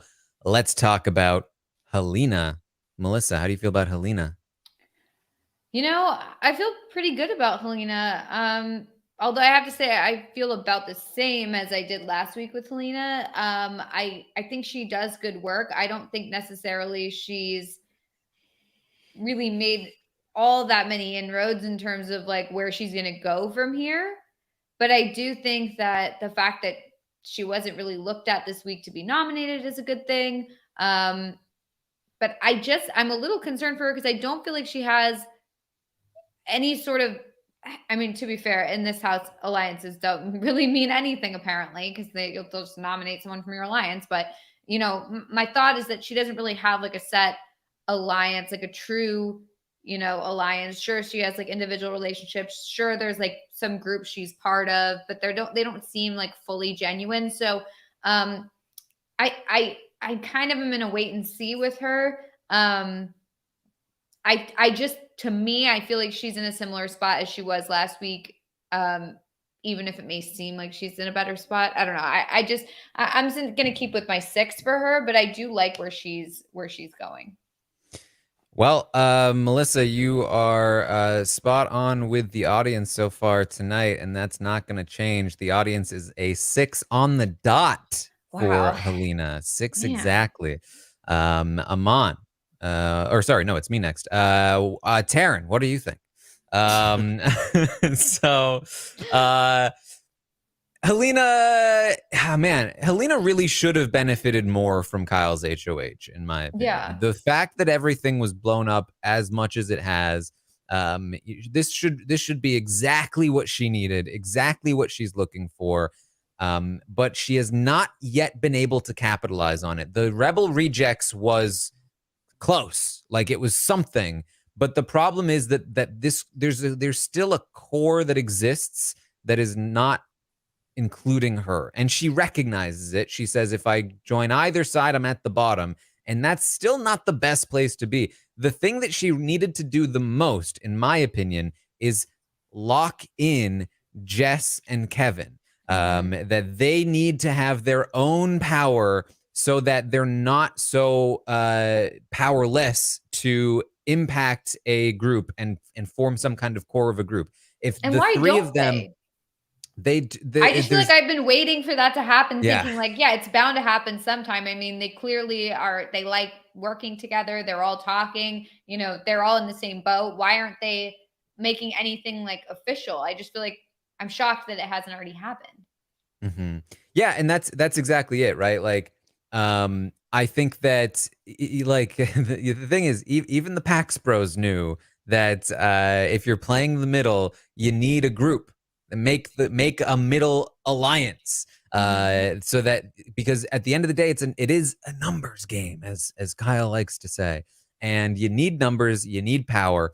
If you join an existing group of people, even if it's a new alliance, those people already have relationships, and it's gonna be tough to infiltrate. I think she has, you know, the ability to infiltrate. She's been doing so, but you know, she's gonna have to rely on some luck here or there, or some, you know, it's gonna be a hard road. It's gonna be a hard road for her at the pace that things are going. But that doesn't mean that I'm down on her either. I think I'm still at a 6 for her. Overall, things did not get worse. They, in some ways, got better, but she still has a lot of work ahead of her. So it's still a 6 for me. Aman, what do you think?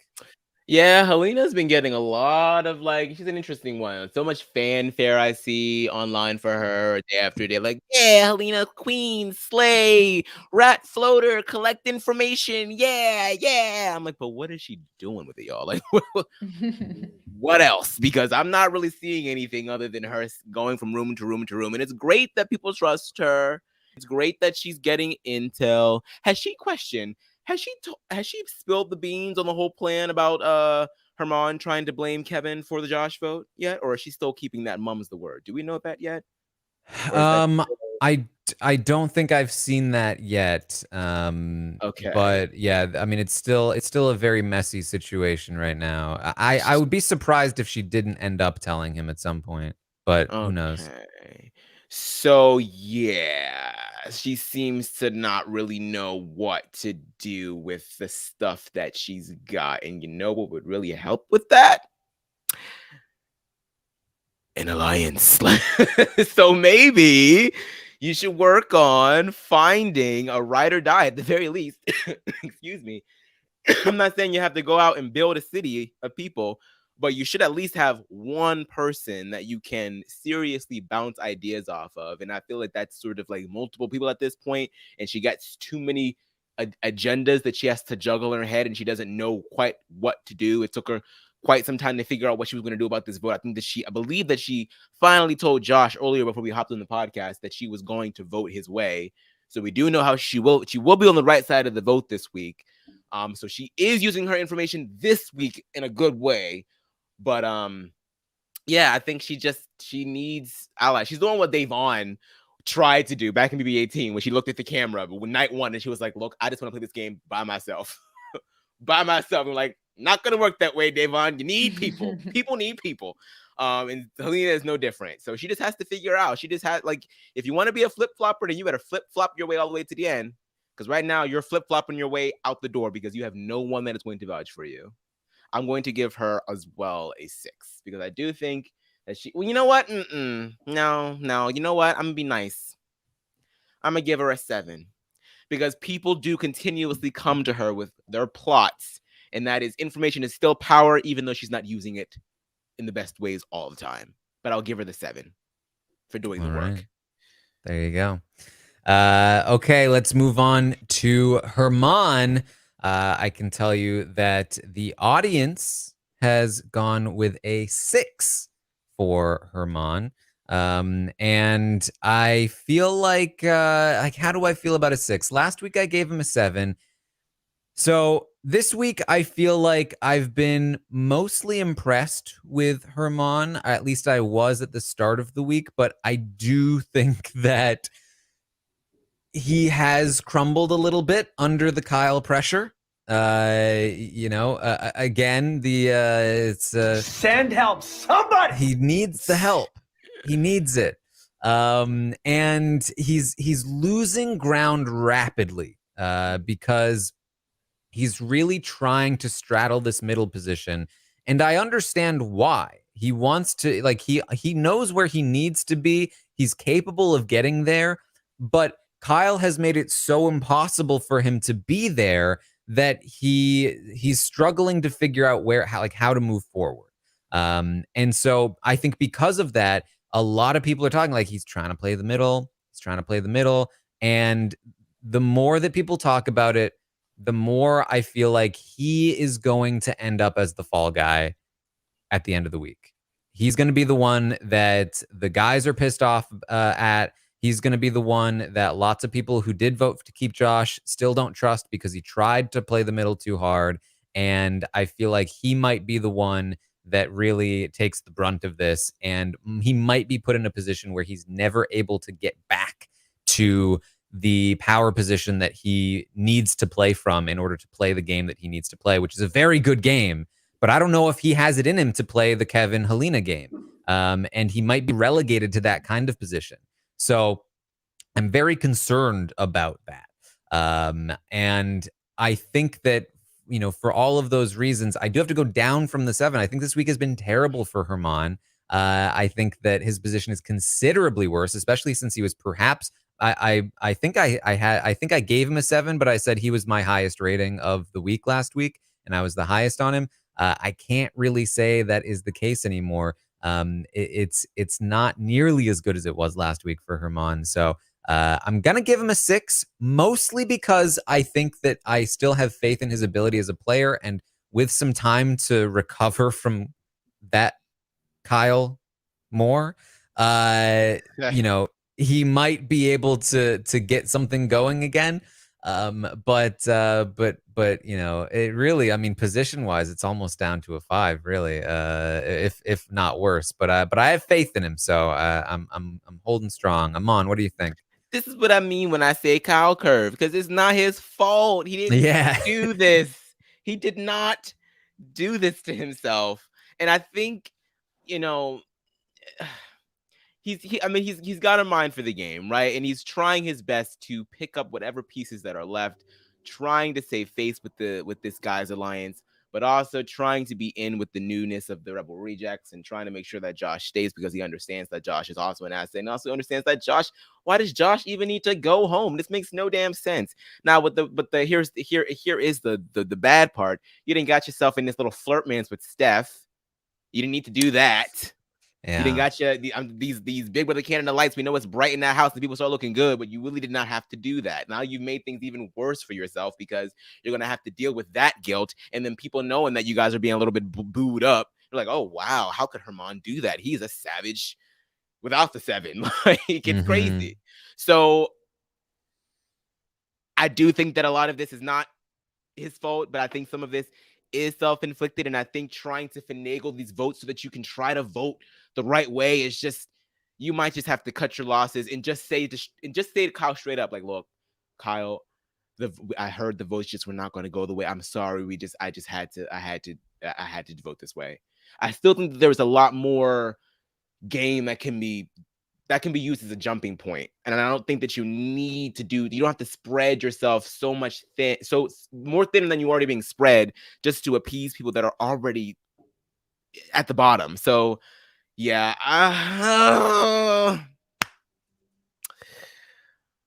kind of want to give him a 7 because I feel for the guy, and he also got some information about Moose, knowing that Moose wasn't, Moose is coming for him, so now he knows that he has to sort of keep his head on a swivel. But I still think that he is doing a lot right now, so I want to agree with you and give him a 6. It was a 7 before, but Taran talked me down. There you go. Melissa, what do you think? Yeah, I agree. Here's the thing, and I totally agree with what you guys are saying, is that, like, his position this week is not due to anything he really did. It's really all Kyle's fault at this point for Herman, because on the whole, I'm most impressed with Herman in the house. And I honestly think he's probably the best player in the house. I think that he's been put into a bad position this week. I think that, it really is all crumbling around him, like we've been saying. But he is not the cause of that. And I think he's doing the best he can to kind of try and get out of this a little bit unscathed, but that's not going to happen. However, I do kind of have faith that he is going to, do well moving forward, or be able to kind of recover from this. At least I hope. I just feel like I'm most impressed with him. I think he has it in him to recover from this. But I do think because he's in a worse position this week, I can't give him the same rating as I did last week. So I have to give him a 6. All right, there you go. Straight 6s for Herman. Let's move on to Jace. Let's talk about Jace. Last week, I gave Jace a 5. I felt like her position was not the worst. She was in the retreat at the time. She had this thing with Geno. She just won a veto. She was winning respect. She was connecting with the women. She was making a thing with Betty. She had a thing with Helena. And this week, I feel like it's almost all just gone straight down the trash. I mean, I don't know what Jace thinks she's doing in the game right now, but she's basically she was way too willing to let Steph go. Which Steph was her power base. Steph was her biggest ally in the game, more so than Geno. Immediately willing to throw Steph out the door. Terrible. She's also let her relationships falter. Her relationship with Betty is dropping. Her relationship with Helena has dropped. She's just entirely sunk herself into the Kyle thing, and she's lost everything else. The fact that she's a vote to keep Steph is just tanking her. And as I mentioned, I think that she would be a target over Geno at this point. if they were on the block. I think that there are enough people that feel like, well, at least I've got Geno. Like, I've got Geno, right? Like, whereas Jace, she won that veto. She's a threat in competitions, and I don't like her that much. It's not good. It's not good at all. So, man, for Jace, I feel like I have to go with a 3. I feel like dumping Steph in the way that she did, I just think was real bad. And I think she's just really played this week very poorly. She should be. The fact that Marty is outplaying her this week is a testament to not greatness. So, JC, a 3 for me. Aman, what do you think? It's a mess. It's a mess. Like, totally agree. I mean, the fact that watching that conversation between her and Kyle, when Kyle was talking about putting her up on the block, and she was like, "Oh, well, my biggest concern is that there is some bigger alliance going on right now, and I'm being convinced to throw away my best friend in this game." And then you go ahead and do it, and then lo and behold, the vote flips back to Steph being safe, but only because Kyle is being Kyle, so that doesn't even have anything to do with you either. So now you're all in on Steph again after being so. It's like, what are you doing? what are you doing besides hanging out with Geno? What are you doing? The both of them are just like, hello, anybody home? I'm over it. I'm over it. I don't even think I want to give her a 3. I kind of want to give her a 2, because how do you go from saying, "Oh yeah, Steph can go, that's fine. Oh, Steph's saying, okay, yeah, great." Like, come on, sis. Like, that just means that you're just willing to do when anybody, like whoever the last person that's in power, that whatever they tell you what to do, you're gonna do it. That's all I'm getting from it. Like, it was great that she won that veto and then sat right the hell back down. That's all that's all she's done. And it's a 2. It's a 2. There you go. Melissa, what do you think? Yeah, I agree with what both you guys are saying. I think, I just really haven't seen anything from her that has really given me faith that she knows what she's doing moving forward, or that she has some sort of game plan. The fact that she's losing Steph this week is really bad for her. And the fact that, it's going to be like her and Geno just like on their own. I don't know. I just think that that's going to be just bad. So yeah, I'm giving her a 3. Yeah. Well, the audience is actually a little higher on Jace than us. The audience gave Jace a 4. And I did see somebody in the chat say like why is she lower than Geno? I mean, I would say for me, it's like even not in an alliance. That's right, exactly. Like, disregarding the fact that she actively campaigned to get Steph out, she's losing her number 1 in the game this week, on top of everything else. And she has nobody left. Geno is more loyal to Kyle than he is to her. And Geno has Kyle. He has Marty. He still even has people like Herman, and even like he's got a pretty good relationship still with Moose. Like, Kyle wrecked his relationship with all of those people, but Geno hasn't really. Geno's attached to Kyle. Geno might go up on the block next to Kyle, but once Kyle's gone, he still has those connections, and he's still maintaining those connections, whereas Jace has done nothing. She's talked to nobody, and she has no allies left. Geno has way more options at this point, from my perspective. So there you go for Jace. Let's talk about Jess. Aman, how do you feel about Jess? Well, I mean, what can you say about Jess? They have had quite the road so far. I feel like Jess has had to play such a defensive game that they have not really had a lot of time to play offensively. I think for this week, the hand that they were dealt, they played as well as they could have. They were very close to being put on the block. And while I will say that other people's shortfalls in this game have nothing really to do with them as much as they have to do with Kyle, I will say for Jess, her triumph this week has a little bit more to do with her than it has to do with Kyle. I do think that, yes, there was a lot of Kyle overthinking that spared Jess. But I do think that it's also Jess having the practice over the past 2 weeks of being on the defense to list out all the things like, Kyle, like, look, you don't need to do this. Like, we can work together in this game. I've already been able to prove myself. I just want to be able to have somebody in my corner and to just prove that I'm willing to be a team player. Please do not put me on the block. Please do not put me on the block. It's not good for your game. It's not good for my game. It's tired. It's old. It's a dumb move. Just don't do it. And it worked partially. Like, and they're fine. They're fine. They weren't a renom. They weren't an initial nom. And going into next week, yes, there's always the possibility that they can be a pawn once more.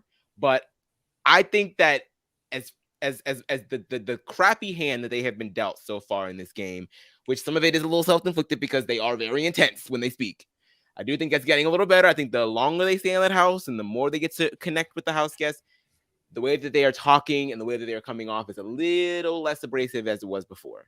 So I am going to give Jess a 7. A 7. Wow. All right, Wow. Melissa, what do you think? Okay, I thought this was going somewhere else. Wow, okay. I feel like mine's gonna look really weird now. Okay. So yeah, I was impressed with Jess this week. I thought that they did a good job of getting themselves off the block, or not off the block, but making it so that they didn't even get nominated in the first place. I thought that was really good and well done. But for me, to be honest, my concern is that they're still an easy person to put up. There doesn't seem to be any reason not to put them up in the future, unless it's just like, oh yeah, they'll be mad at me. But it's like, well, yeah, but the rest of the house won't. So, oh well. So I do feel like Kyle was easily manipulated in terms of, oh, I had a dream about you or whatever. And I just feel like I don't know if future HOHs will be as easily manipulated in that way. And so they haven't like solidified themselves in any sort of like power structure or any sort of alliance or whatever to like keep them safe. So I think that at this point, they're still going to run into that same issue of, okay, new HOH, I got to convince them I shouldn't be on the block, rather than like there being a week where they feel safe.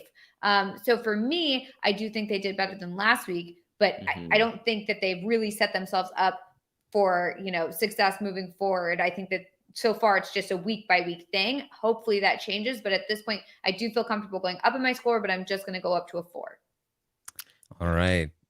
Well, the audience is maybe somewhere in the middle here. The audience gave Jess a 5 overall. And I think I have to be with the audience on this one. I think that last week I gave Jess a 4. I do think that Jess's position is steadily, maybe not steadily, but a little bit increased, right? I think that there is some validity to the idea that they deserve some credit for staying off the block with Kyle, for sure. And that bumps them up this week for me. However, I'm also seeing a lot of flaws in how they're playing this week. They are a rock solid vote for Josh to stay. And in some ways, that's maybe not even not very good. Like, Jess has not been able to leverage this for anything.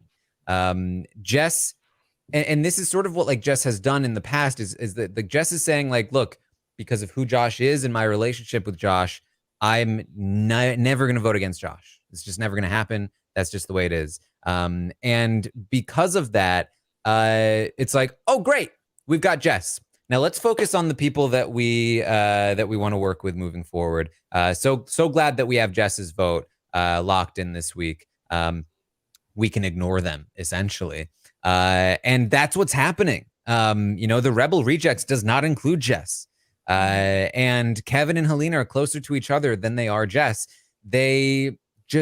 Jess has not been able to find any solid allies. Even Josh, who Jess is like one of the more locked in people for Josh.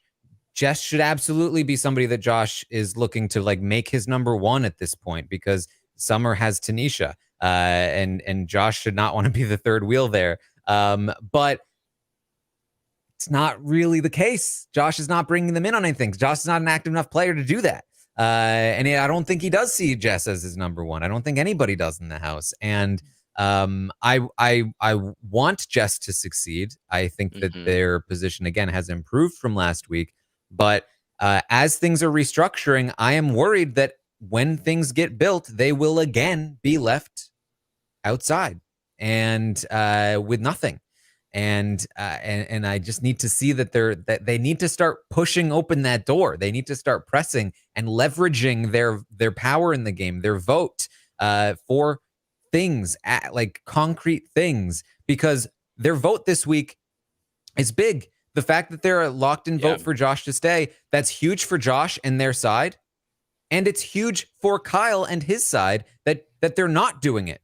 They're losing a lot of credibility with that side, with this vote. And those relationships are deteriorating to a degree. And so they should get something out of that, but they're not. Now, I don't think that they're a lost cause. I think that they are very smart, and I think that they can continue to play the way they've been playing. But again, when Kyle started this HOH and he started going off these wacky paths, I was like, Jess, Kevin, and Helena are about to make bank. This is such a good week for them. But they have yet to be able to capitalize on this opportunity from my perspective. And Jess probably less so than even Kevin and Helena, despite the fact that their position has improved from last week. So it's a 5 from me. Okay. All right. Let's talk about Josh.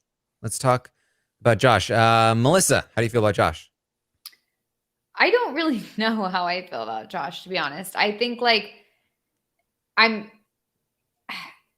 it's confusing to me because I don't think they're in that great of a spot, but I don't think they're in the position that they should have been nominated this week. So I'm a little confused. And it's the Kyle curve again, to be honest. I think Josh isn't nearly doing enough. But I think at the same time, maybe he doesn't need to right now because it sounds like people are wanting him to stay anyway. So I guess that's a good thing. And he's being included in alliances and things like that. So that's good. But at the same time, he is on the block. There's a chance that he goes home. I mean, it's not looking like that, but you never know in this house. But it does seem like if he does stay, he will have allies moving forward. I mean, already Jess is like, I'm not going to vote him out. We already have him included in the Rebel rejects and all these other things. And it's like, okay, maybe he's not so in such a bad spot. And especially considering the fact that Kyle nominates him and everyone's like, wait, I don't want Josh to go. The only people who want Josh to go is Kyle and whoever's working with Kyle. So it's just, which isn't that many people at this point. So to me, it doesn't seem like him being on the block is such, it's not so telling that oh, well, he's in a bad spot and he's going to be in a bad spot moving forward. I don't really see that. At the same time, I don't really see him being a good enough player to make sure he's in a good spot. I just feel like he's just going to go wherever it takes him and whatever the other people are doing and whatever they put him into an alliance, that's fine. So yeah, I don't know. I think because he's on the block, he's in a worse spot than he was last week. So I'm going to have to give him a 4. I don't know. Yeah, the audience feels similarly. They also gave Josh a 4 this week.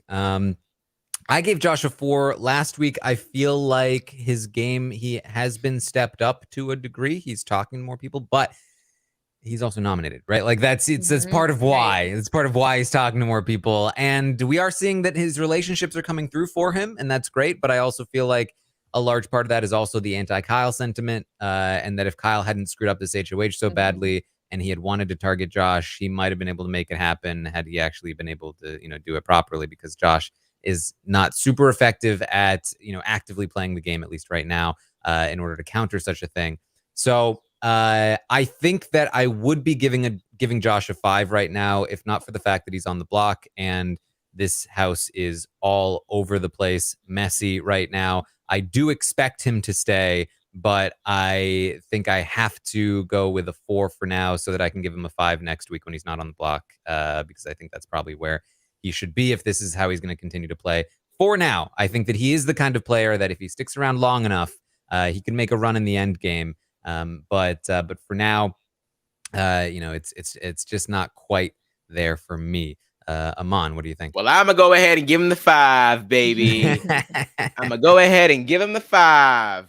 But I agree with what the both of y'all just said, and as the great Kim Kardashian has recently said, Josh, get your effing ass up and work. Okay. It seems like no one ever wants to work these days. I feel like you just need to get your head in the game. And that was sarcasm, by the way. I do not think that Kim Kardashian should have said something like that with her privileged ass. It was just a joke before anybody comes to me, okay? They'd be like, wow, Aman agrees with Kim. It was a joke.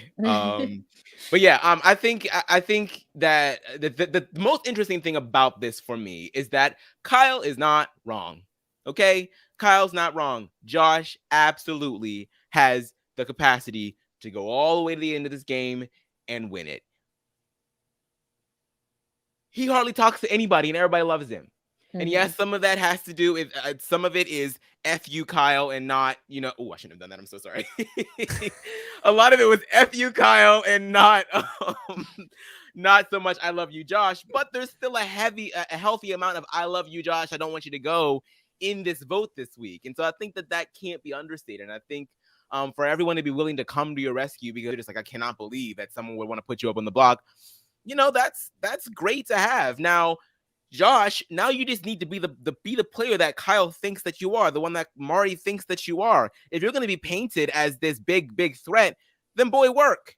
Do something, because they're already coming for you as it is. You can no longer play this. I don't know if this was like your intention, or maybe you're just not like the most charismatic or the most extroverted person. But now at this point, they've called your number. You can no longer sit down and just be sitting there being Dr. Josh. You need to get up and work and do something about it. Win HOH and take Kyle out. Oh my God, that's great for you, because he puts you on the block. Everybody wants him out. And then you can go back and sit back down for another week and kind of go back to sleep for a little bit. But you got to do something now, because now that people are going to even if people want you to stay, Kyle still isn't wrong. So now you just have to do everything that you can to circumvent you getting your number called this week. And I think that he can do it. He talked Marty off of voting for him or voting him out, right?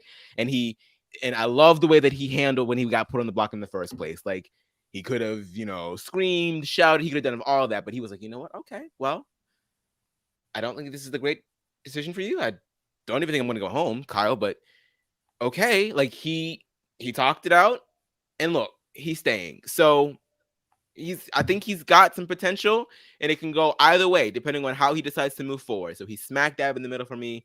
It's a 5. All right. Melissa, what do you think?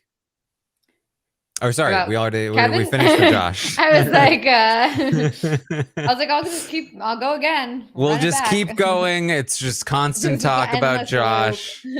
All right. So let's talk about Kevin. We will start with the audience for Kevin. The audience feels that Kevin is a 6. A 6 for Kevin. That's interesting for me. So last week I gave Kevin a 5, and I think in some ways Kevin has definitely gotten to a better place. His obviously the fact that the whole structure of the house has been demolished, all of that, it's all good for Kevin. On the other hand, he's getting into fights with Betty again.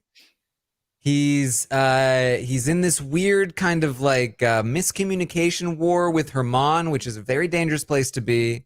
Tanisha does not trust him, which is really gonna, both Tanisha and Betty and Herman, all three of them are not Kevin fans. They don't trust him. That's gonna be a huge hindrance if he wants to work with this side of the house. And he really does want to work with this side of the house. Because like, where does he find his place, right? Like, where is Kevin gonna go? It's the same sort of problem that Helena has, but it's much worse because he's a much more out in front player than she is, and he is much less trusted than she is in these groups. And so for me, I have to go lower than a 6. I have to go with a 5 for Kevin, and that's because if I have Helena at a 6, I feel like she has much better connections. She is in a much better position to survive and move forward than Kevin is. I think Kevin is a very smart player. I like a lot of what he's doing this week, and I really expected him to rise up in the ratings. But again, I feel like he has not been able to fully capitalize on this opportunity. He pushed for a group of 6 to happen. It almost kind of happened, but then he got in trouble because he's trying to play the middle too much, and he got caught playing the middle too much. And it's just not really working out the way that it needs to for him. Things could end up formulating in a very bad way in the next week, depending on who wins HOH for Kevin. I mean, if Betty wins, even if Tanisha wins, and Herman wins, a lot of people on his side of the house right now, ostensibly, would use him as a pawn to take out Kyle. That's terrible for Kevin. So for me, it has to stay a 5. Things could go well for him. Things could turn out great. But right now, it's got to be a 5 for me. Aman, what do you think? I agree, and I'm almost inclined to give him a 4. He is a weirdo, okay? And there's nothing wrong with being weird. We're all weird, but like all these fake fights and it's going to get his ass chopped. It really is. Like, you're doing too much, and you're not even doing it in an elegant way. Leave Betty alone. Leave her alone. If she wins next week, you're out of here, buddy. Like, you just need to stop. And I know, and Summer's over here encouraging his ass without not giving him the fake fight that he's always wanted. That's the thing too. Like, the fake fight is not helpful for you, Kevin. Doing anything for you at all. At all. It's too much BB junk food and not enough nutrition. It's just not. It's not sustainable, buddy. It's really not. And I know that he's and it's been funny. Like, watching him running back and forth between the in the backyard hallway talking about it. It was funny, okay? It was funny. But moving forward, Kevin, when all the antics are done, then what? Then what? Because you still don't have really good footing in this game. You really don't. So, you know what? I'll give him a 5 because he made me laugh. But it's not good. It's not good. All right, Melissa. Yeah, I mean, I agree with what you guys said. I honestly feel a little better about him this week than I did last week. Because I think there are certainly some good things that he's doing, but I agree generally. It's like, it's hard to tell whether he's actually in a good spot or not, and we're really gonna have to see moving forward. So I am gonna give him a 5, which is better than last week, but still waiting to see. There you go. Let's talk about Kyle. It's time to talk about Kyle. It's so funny to me that last season, Big Brother Canada 9, it was a big thing for the Stock Watch that a lot of people went in on Kyle Moore, and then he tanked. They called it the Titanic. It was the biggest stock crash in recent memory.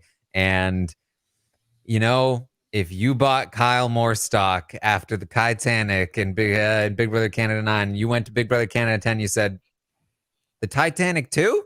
Yeah, that sounds like great. That's no icebergs are coming for that one, for sure. It's really, you only have yourself to blame because this is a nightmare. Kyle last week, he had a 6 overall. I gave him a 7.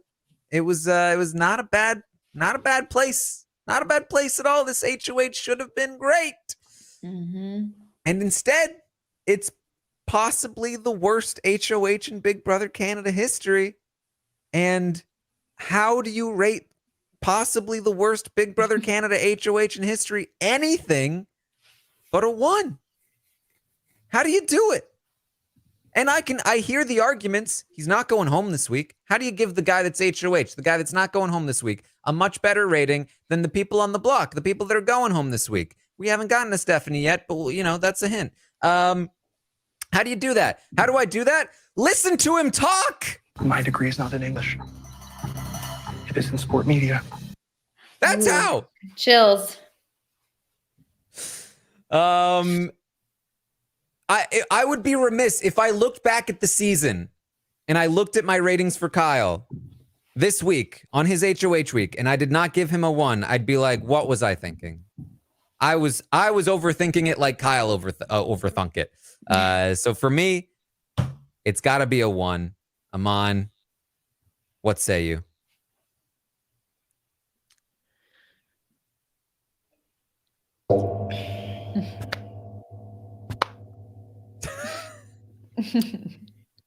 I mean, I don't know what to say. I'm literally speechless. I mean, and I will say this. I had a sneaking suspicion. I don't like to be one of those people that says I told you so. I really don't. But I had a sneaking suspicion during the draft because I was just like, why do you think I gave away the number 1 pick? And I just, and this is no shade to you at all, Melissa, because I think that we were all there at one point. I think that we were all, because his story was just so intoxicating, right? Like you get plucked out of obscurity because of having the same name, being the namesake of another Big Brother player that wasn't even that great. And then you end up on the show next year. I mean, you can't write it any better than that. But you also can't write this failure any better than any other failure in the history of Big Brother failures. This is a 1. This is a -1. This is a -10. This is horrible. You had the support of like everybody, okay? Everybody except the other Kyle Moore. That was your one hater, and you have squandered it beyond belief. Squandered it for generations. Now we got people telling you that we don't want any more Kyles whatsoever. Moors or otherwise. No more. No more. Because every single one of them has been a disappointment beyond belief. I won't say that you were the worst Kyle on this show. I would never say that. But in terms of the worst Kyle Moore, maybe. I don't know. I'm just saying, I cannot wait for him to get out. Because I cannot wait for the interview. I just cannot wait. I would love to hear him explain his game because I think that he is a fairly introspective person. I know that he's going to know exactly what he did wrong. And I just can't wait for him to just to sit in it, to sit in the failure. And I know that sounds mean. I don't mean it in a mean way. I'm just saying, I'm just calling it what it is. It's a failure. I just can't wait for him to just sit in it and to examine it and to just think about it and to learn from it. That is the ultimate catharsis for me. That's all that's left in Kyle Moore's story. If by some stretch of the imagination, this boy ends up surviving weeks and weeks and weeks and weeks to come, I will eat the chapstick. I will eat every single chapstick that there is. Okay. But the way that it is set up right now, the way that this is set up right now, it's failure beyond belief. But it has been a great time watching. And that's all I can say. All right, Melissa. Yeah, this was certainly not good. I don't know how he really messed this up so spectacularly, considering he was in such a good spot going into this week. Even after the Jay incident, it was like, well, he still is in a pretty good spot. I absolutely expected us to go up in his rating this week. I just felt like he was in such a good spot. He really didn't have that much to lose at that point, but apparently he had everything to lose. He made him lose it himself. I am very honestly shocked that it went this way. I don't really know how this happened. I feel like I just can't. It makes me think, if one of us were to get on the show, would we mess it up this bad? I'm inclined to believe no, but at the same time, it's we've seen this we've seen this happen. I feel like it's like people who I don't know. I just It feel Well, like I mean, me I would- not want to go on the show. I would Right, not say that yes. Kyle Moore has the same level of knowledge. No, but it makes me at think all. that like there's a lot of people who are like, I'm a super fan of this show. Like maybe Kyle's not like the exact, perfect specimen for this one, but I do feel like a lot of the time, like the super fan or whatever goes in and just like does so terribly. And it's like, it must be a situation where just like I don't know. I feel like I would love to have someone from the podcast go on the show, like one of the podcasters go on the show, because then they could come back and be like, yeah, I've talked all this stuff, but the second you get in the house, it like all goes out the window or something, like just to explain it to me, because I don't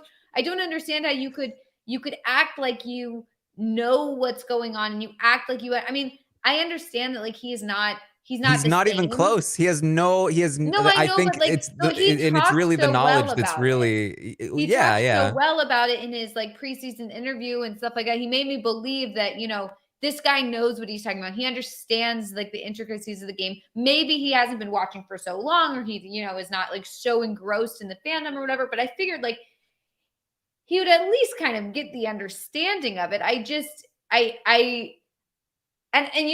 like a sidebar, like it's so funny to me when he's like talking to the other house guests on the show and it's like this is a dream of mine to be here. I mean, I'm so happy to be here. We're so lucky to be here. This has like been a dream of mine. I mean, it's a dream. It's like, since when? Like, I don't know. It's yeah. Well, okay. That's not that long. Okay. A year is not that long. So it just is odd to me that he's like talking like that. He's like, I love this game. I love this. It's like, I don't believe you. So, I'm very shocked that this is how it's all turned out. I honestly am. I just don't get it. I don't understand it. And I feel like Aman's right. Like I am interested in seeing him come out of the house and explain to us like where it all went wrong, and why. I originally was going to give him a 2 because So was I. Yeah. Cause he's not going home. This week, but and he still could turn it around next week. But it's just, I do tend to agree with you guys that like to destroy your own game so spectacularly in this way. I mean, to go from like probably one of the best, most insulated people in the house to being like that in the absolute like worst position and nobody trusts you and you've personally blown up all your alliances. It's not like, oh, something happened and your alliances got messed up. It's like you have done this to yourself. And just to see that, I tend to agree that like even if he's not going home next week, like he still had the like worst week ever this week. So I am thinking that I am going to give him the 1, I think, just because it's just he's just messed this up so terribly. And once again, like I don't want anybody to think that like this is just like a hate on Kyle session. It's really not. Like I said, I had a lot of fun watching this. I really did. I will literally never. It was a beautiful day last Friday. I decided to walk home from work. I had the feeds on in my ears, and literally every conversation that Kyle was in, my mouth was just like, like people were like staring at me on the street because they thought I was like, what the hell is he listening to? It was just so mind-boggling.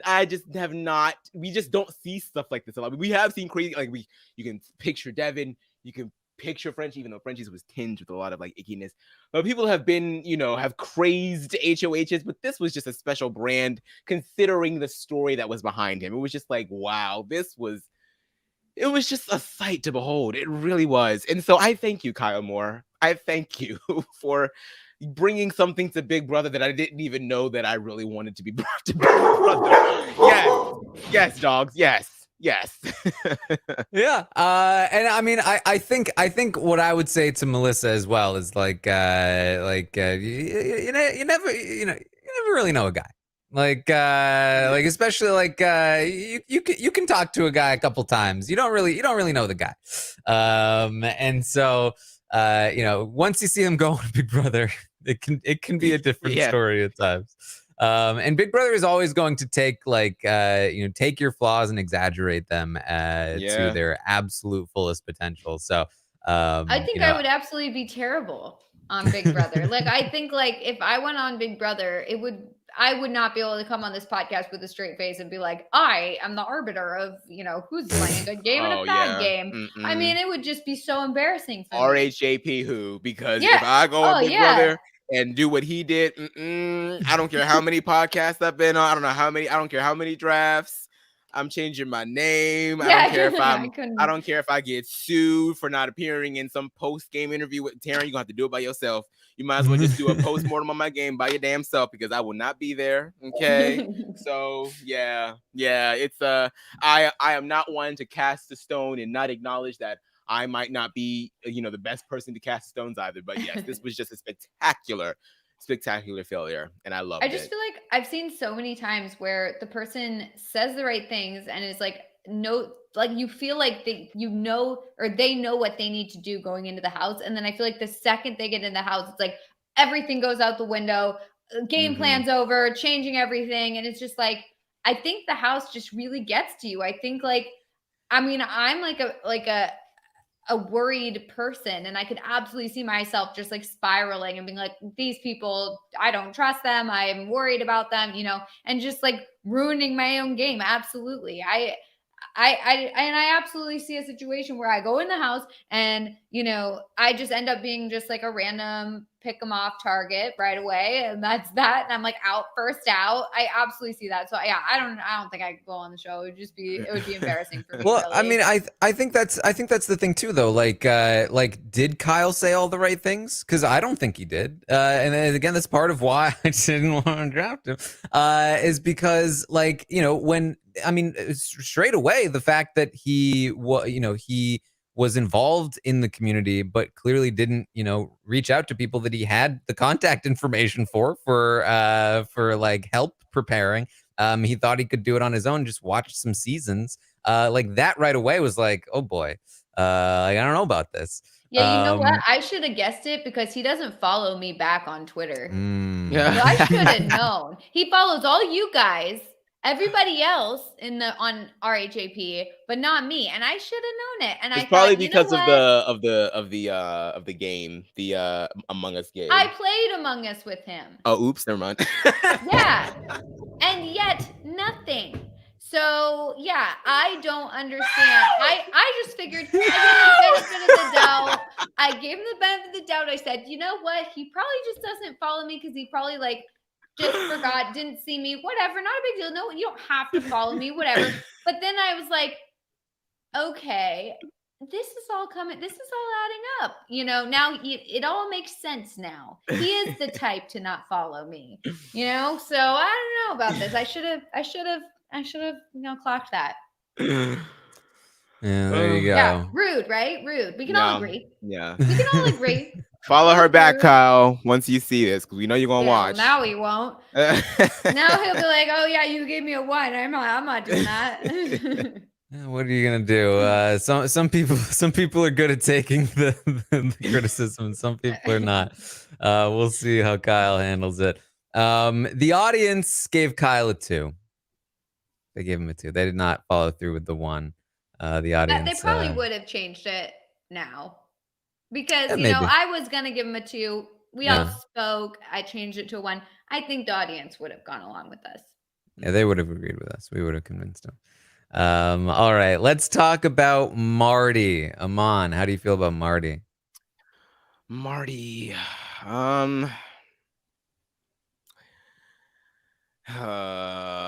he was a little hard for me because, his HOH was, he got his target out last week.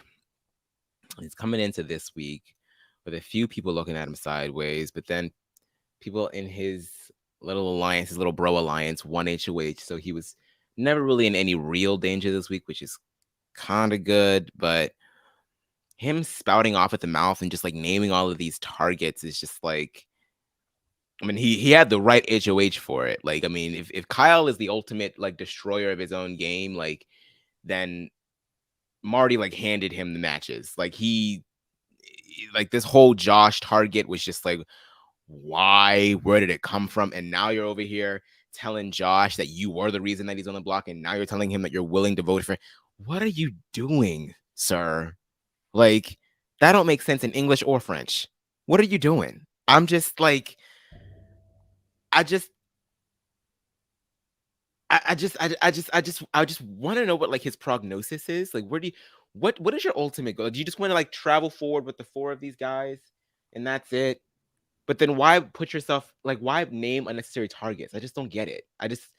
It just makes, I just feel like I don't have much confidence in him being a stable player moving forward. I feel like he's going to continue down this path of sort of just doing whatever he wants to do before checking in with anybody else. Like, I don't think that I think that him and Kyle are kind of like 2 sides of the same coin, to be honest. And so, yeah, he had an okay week. So, I'll give him a 5, I guess. I'm just confused by his actions this week. I just don't know. Melissa, what do you think? Yeah, I mean, I'd have to agree. I feel like I don't really know what's going on with Marty. I think at least he's noticing that Kyle is kind of a sinking ship. And so he's like, maybe I should, look elsewhere. But at the same time, that was really his number one ally. And his number one ally is doing so terribly. It can't be good for him. So I feel like he could, get out of this one. I think the more he distances himself from Kyle, the better. But I at the same time, it might not be great for him because, then he's really not in a great position elsewhere. Like, who else does he turn to? So yeah, I feel like I feel worse about him this week. I think just because, Kyle has blown himself up so bad. So I'm just going to go down to a 4.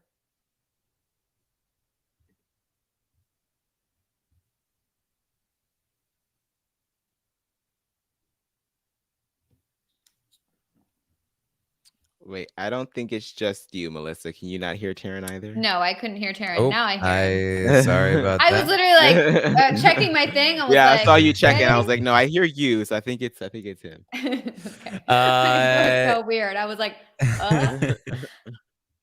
The audience is at a 4 for Marty as well. So they are with you on the 4 for Marty. As am I. I think a 4 for Marty is appropriate here. Marty, he's in with the guys, and he might go down with that ship. Like, he might be put on the block next to Kyle, next to Geno, next to somebody, and he could even go home as kind of collateral damage. That would not be great. If that doesn't happen, there's still a good chance that this structure gets broken up, and his best case scenario is that he tries to play the Kevin, Jess, Helena game that he is not as well equipped to do at the moment. He's trying right now, and he's, maybe a little bit making some progress, but it's still not great. It's not like he's made as much progress as even Jess or Kevin by this point. And then, his best case scenario obviously is that the guys remain intact for the most part and ride their way down a little bit. But even then, it's not like he's well positioned within that group.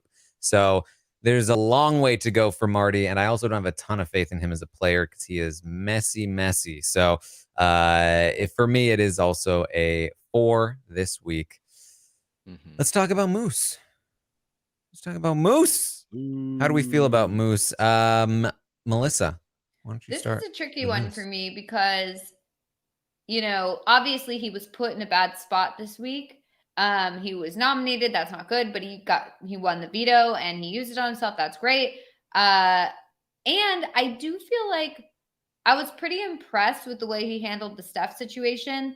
I think that had Kyle been in his right mind, he would have been like, oh, this is a good ally. I'm glad that he's my ally. He's protecting me. He's lying for me. This is good. He's covering up this whole, awkwardness with Steph. Like, great, we're good.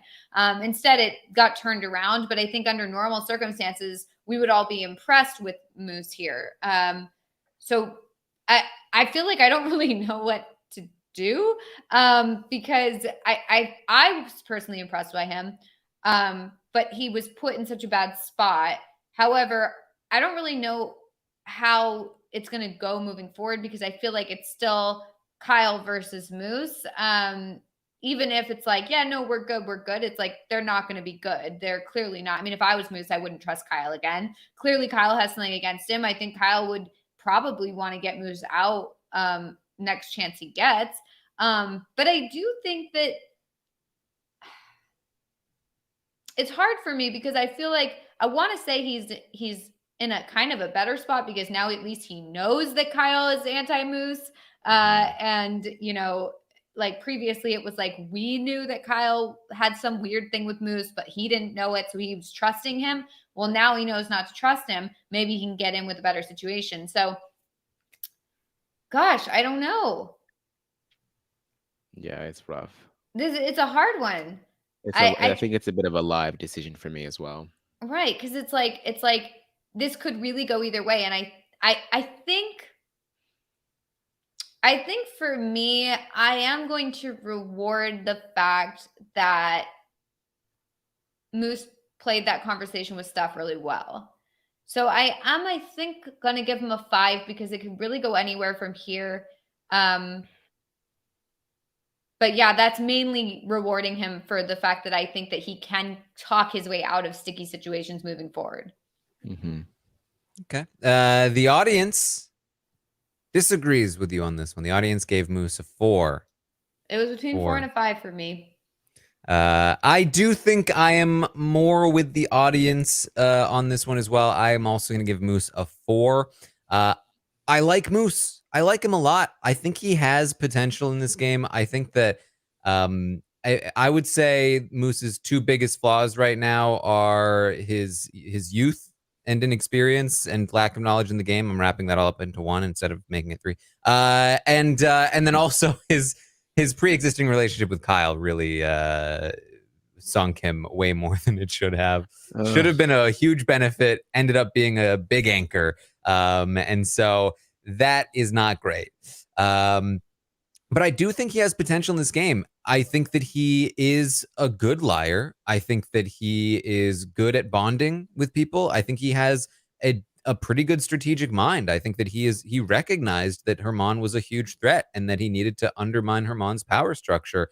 And if Kyle had just listened to him, and if they had just been loyal to Moose, then those 4, the original Marty Alliance, would probably be in a really good spot right now. The problem is that Moose doesn't seem very reliable. That is one of his other flaws. The people just don't trust Moose for whatever reason. Maybe he's too good a liar sometimes. Maybe he puts on award-winning performances. But the thing for me that really sinks Moose this week is that he did not fight back when Kyle went on the warpath. He admitted to Herman and everybody that he was targeting them, and he didn't even spin it well at the time. Like, he could have spun it to be like, well, Kyle was saying things about you, like it was a conversation that we were having. I have nothing against you. It was like, yeah, I was the one pushing Kyle. I was I don't know, I just thought you were a threat. Like, he said it in such a way that Herman can never trust Moose again, because Herman thought he was cool with Moose and he thought that everything was fine, and Moose was like, yeah, I was pretending and I didn't turn on you for it's nothing you did. It's just who you are. I just thought I needed you out. It's like, okay, how am I ever supposed to think I can work with you again? That's tough. It's a tough spot to recover from. But I don't think he's in a terrible spot. I mean, nobody should be coming for Moose anytime soon. We got Kyle in the way. You got Kyle's allies in the way. Moose can definitely sort of transition into a middle position, but for right now, that's still kind of a challenge. Same as it is with Marty to some degree. So it's a 4 for me. Aman, what do you think? Oh, man. Okay. Man, y'all really made me think, because my score is higher, but it always is.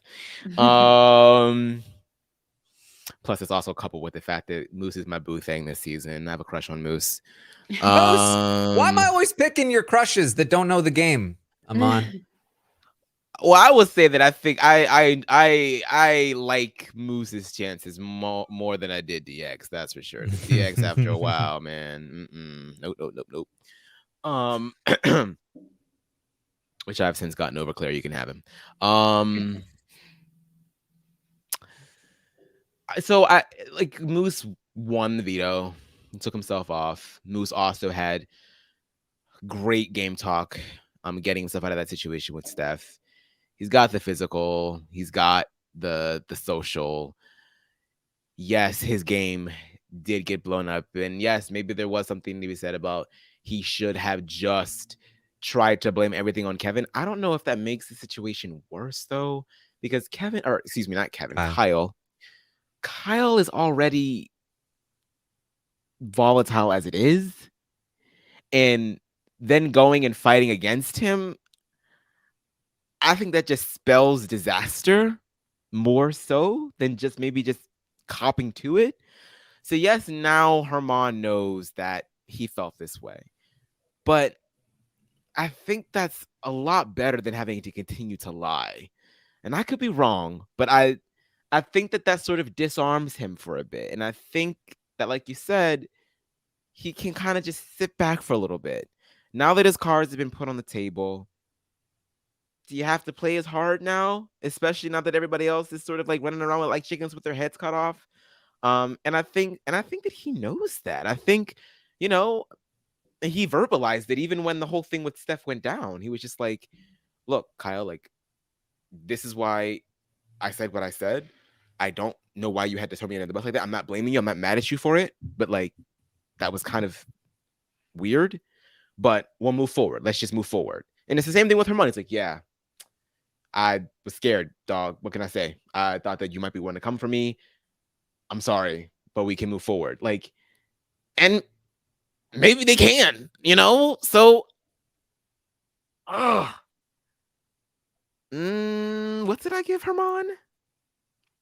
I gave him a 6.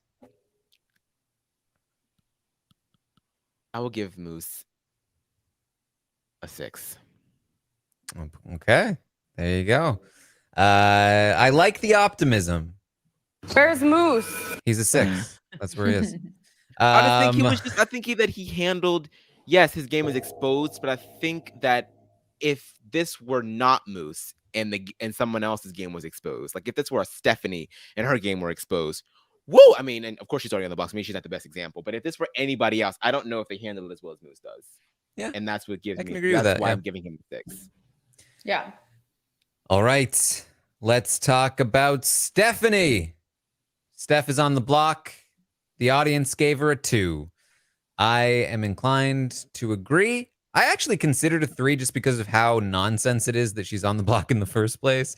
But then that kind of like becomes its inverse. Like it is so ridiculous that she's on the block that like that's kind of speaks to her social game to a degree. And I also don't think she's done a great job of campaigning or just handling the situation. Granted, again, I'm really like, from my perspective, I don't want this to feel like I'm blaming her, overly blaming her for the situation, because it's really like this is Kyle's doing. Like Kyle just screwed her over so bad. Yep. But she has been screwed over so bad, and you have to penalize her for the fact that it is her positioning and her social game that put her in this position in the first place to be screwed over like this. That even her closest ally dropped her immediately speaks volumes in terms of where she stood in the house even before Kyle screwed her over. So overall, it's a 2 from me. Aman, what do you think? Yeah, and like, look, I'm all for playing with these men. Play with these men 2022. Like, do what you need to do, girl. But it did seem like you were sort of like, I mean, it was a Geno thing week 1, and that didn't happen. And then you moved on to Herman, and then all the while, alliances are being created. And yes, a showmance is an alliance, but it's not even like really a full-fledged showmance with Herman. So I just feel like, yeah, I mean, you didn't really have much of a leg to stand on, which made it, even though it was crazy that Kyle put you up, there wasn't much opposition aside from yourself. Man, I just feel bad. I feel bad for her because, like, Yeah, she didn't do this. I'm not gonna give her Yeah. a 1 because I'm not Kyle. You can stay down. You can stay down there, Kyle. I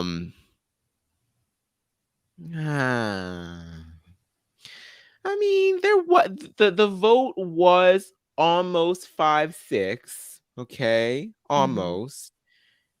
But then again, she's not really good at campaigning, so never mind. I was trying to give her a 3, but I'm gonna give her a 2.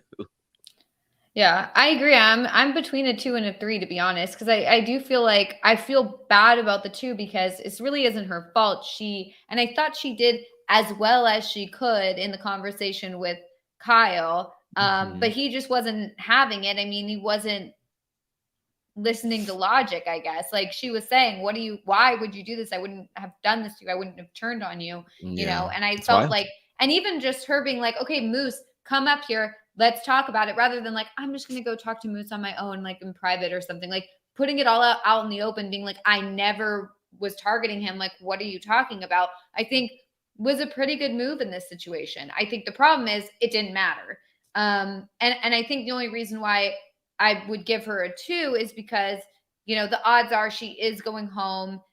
She really isn't doing that great in terms of like garnering votes. I mean, and the fact, like Taran mentioned, that jacey-lynne was like, I'm fine with you going. Like, Steph's gone. All right, that's fine. I guess that's that. Yeah, she kind of sucked anyway. It's like, okay, that's supposed to be your ally. Like, what's going on here? So none of that is really great. So yeah, I feel like she's probably going home, and because of that, I'm going to give her a 2 as well. Yeah. All right. Let's move on to Summer.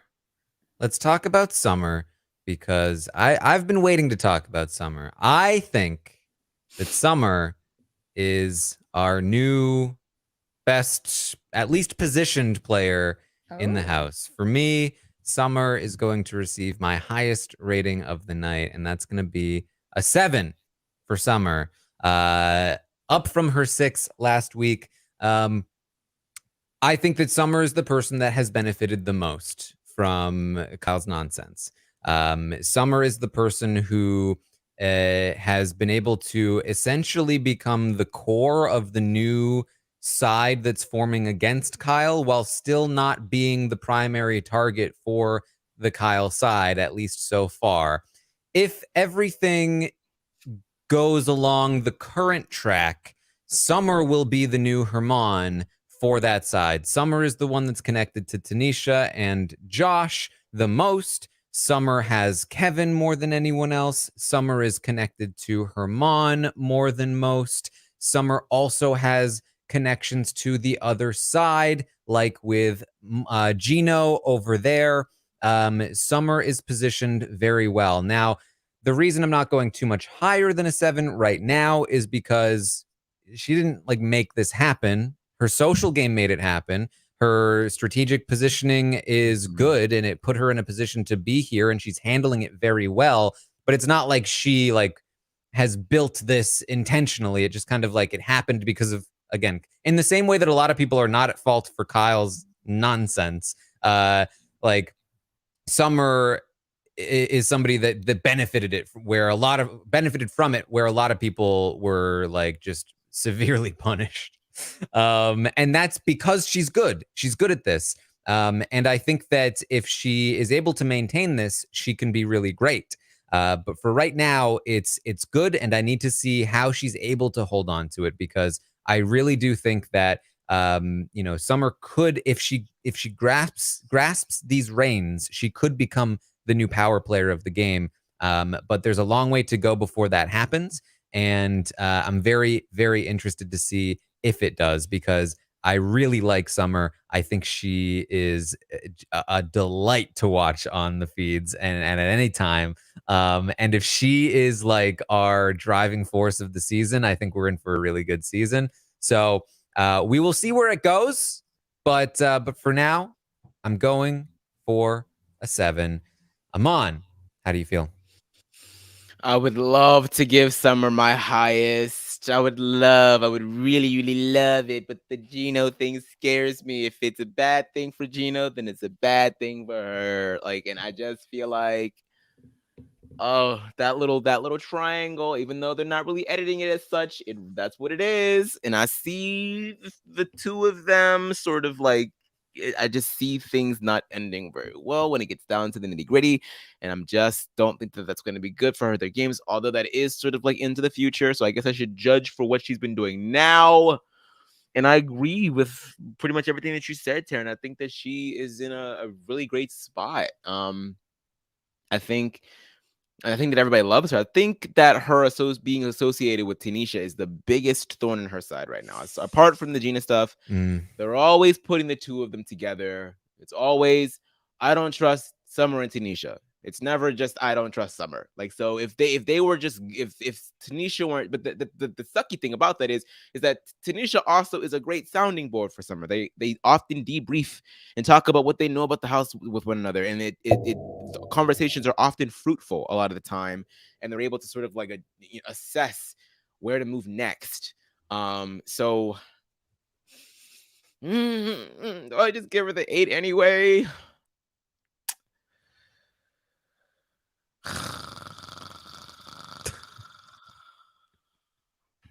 I do like Summer. I really do. Oh, screw it. It's my effing ratings. I can do whatever the hell I want. I'm giving her the damn 8. There you go. An 8. People expect that from Aman anyway. They're like, oh, Aman's coming in. It's all going to be crazy. I So know. You should lean into it. I know. I just hate being so predictable sometimes. It's great though. Yeah, no, I agree with what you guys are saying. I think overall, I think even though the 7 kind of got blown up after this whole week, I think she ends up in a better spot for it, kind of, because she was in the bottom of the 7, and she recognized that, which is great. Yeah. But like now that it's blown up, it's kind of like, well, let's see how the chips fall now, and maybe she can end up not at the bottom and kind of like near the top, or maybe in the middle, whatever. And so she kind of gets to determine that rather than, okay, yeah, we're just going to add them into the 7, but they're at the bottom.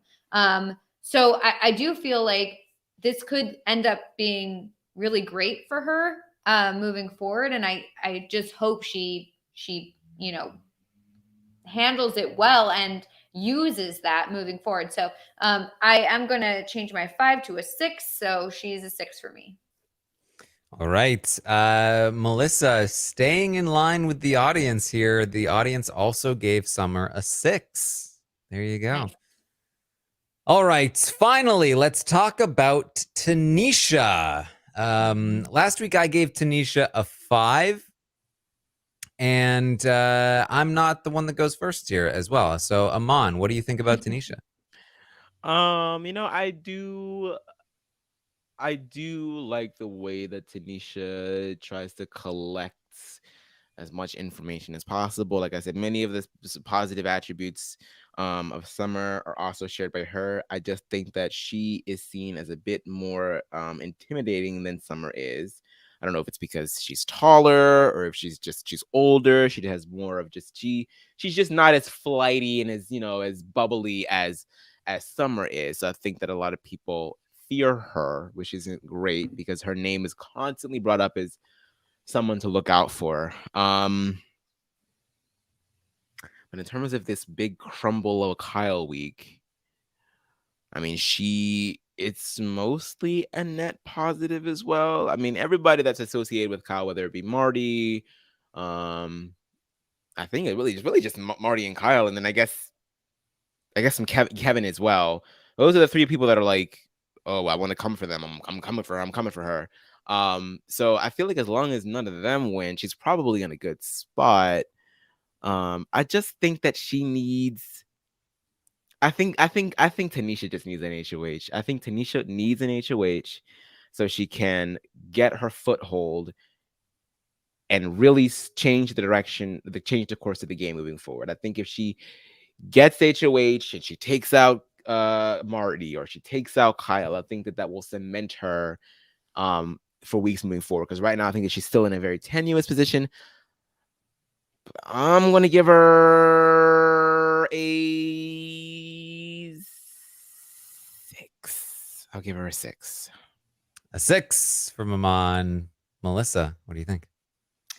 Yeah, I mean, I agree. I feel like it's really hard, honestly, for some of the players this week because I feel like once everything settles after this week, it's kind of like, well, how does everything lay out? Like, how does it end up, shaping up for everybody, especially like now that all these alliances are kind of just like, you know, all tossed around now. I don't know what ends up sticking, what ends up, just like going away forever. I don't know. But I do think that similarly with Summer, I think she's in a bit of a better spot than she previously was, even though she was part of the seven. The seven's kind of gone, now I do think she's making her and Summer are making a lot of, and it is kind of hard because we all keep grouping them together, but like, that's just the way that they've been playing the game is kind of together. So it is like Summer and Tanisha, like they are bonding with other people in the house and creating more relationships. And,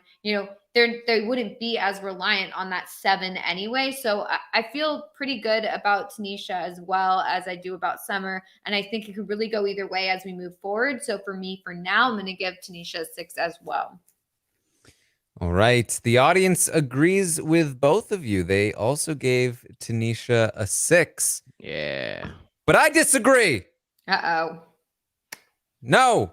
Karen's it's mad. not a 6. Karen's mad. I'm mad. It should not be a 6. It should be a 5. Oh, okay.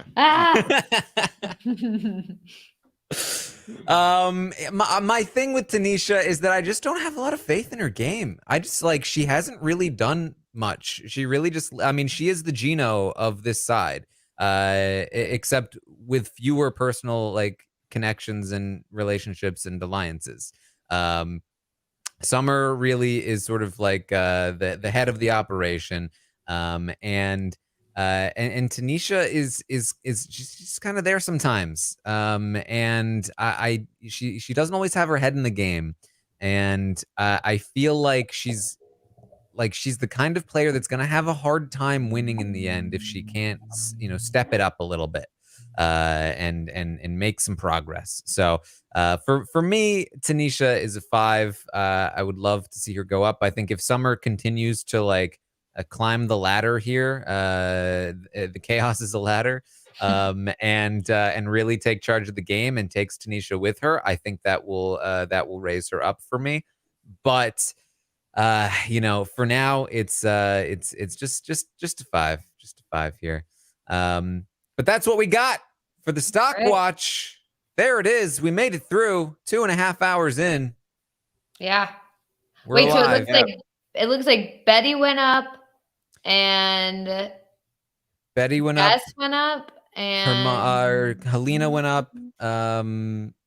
Moose went Jess, up. And Summer. Moose, Summer. Yeah. A lot of people went down though. Oh yeah.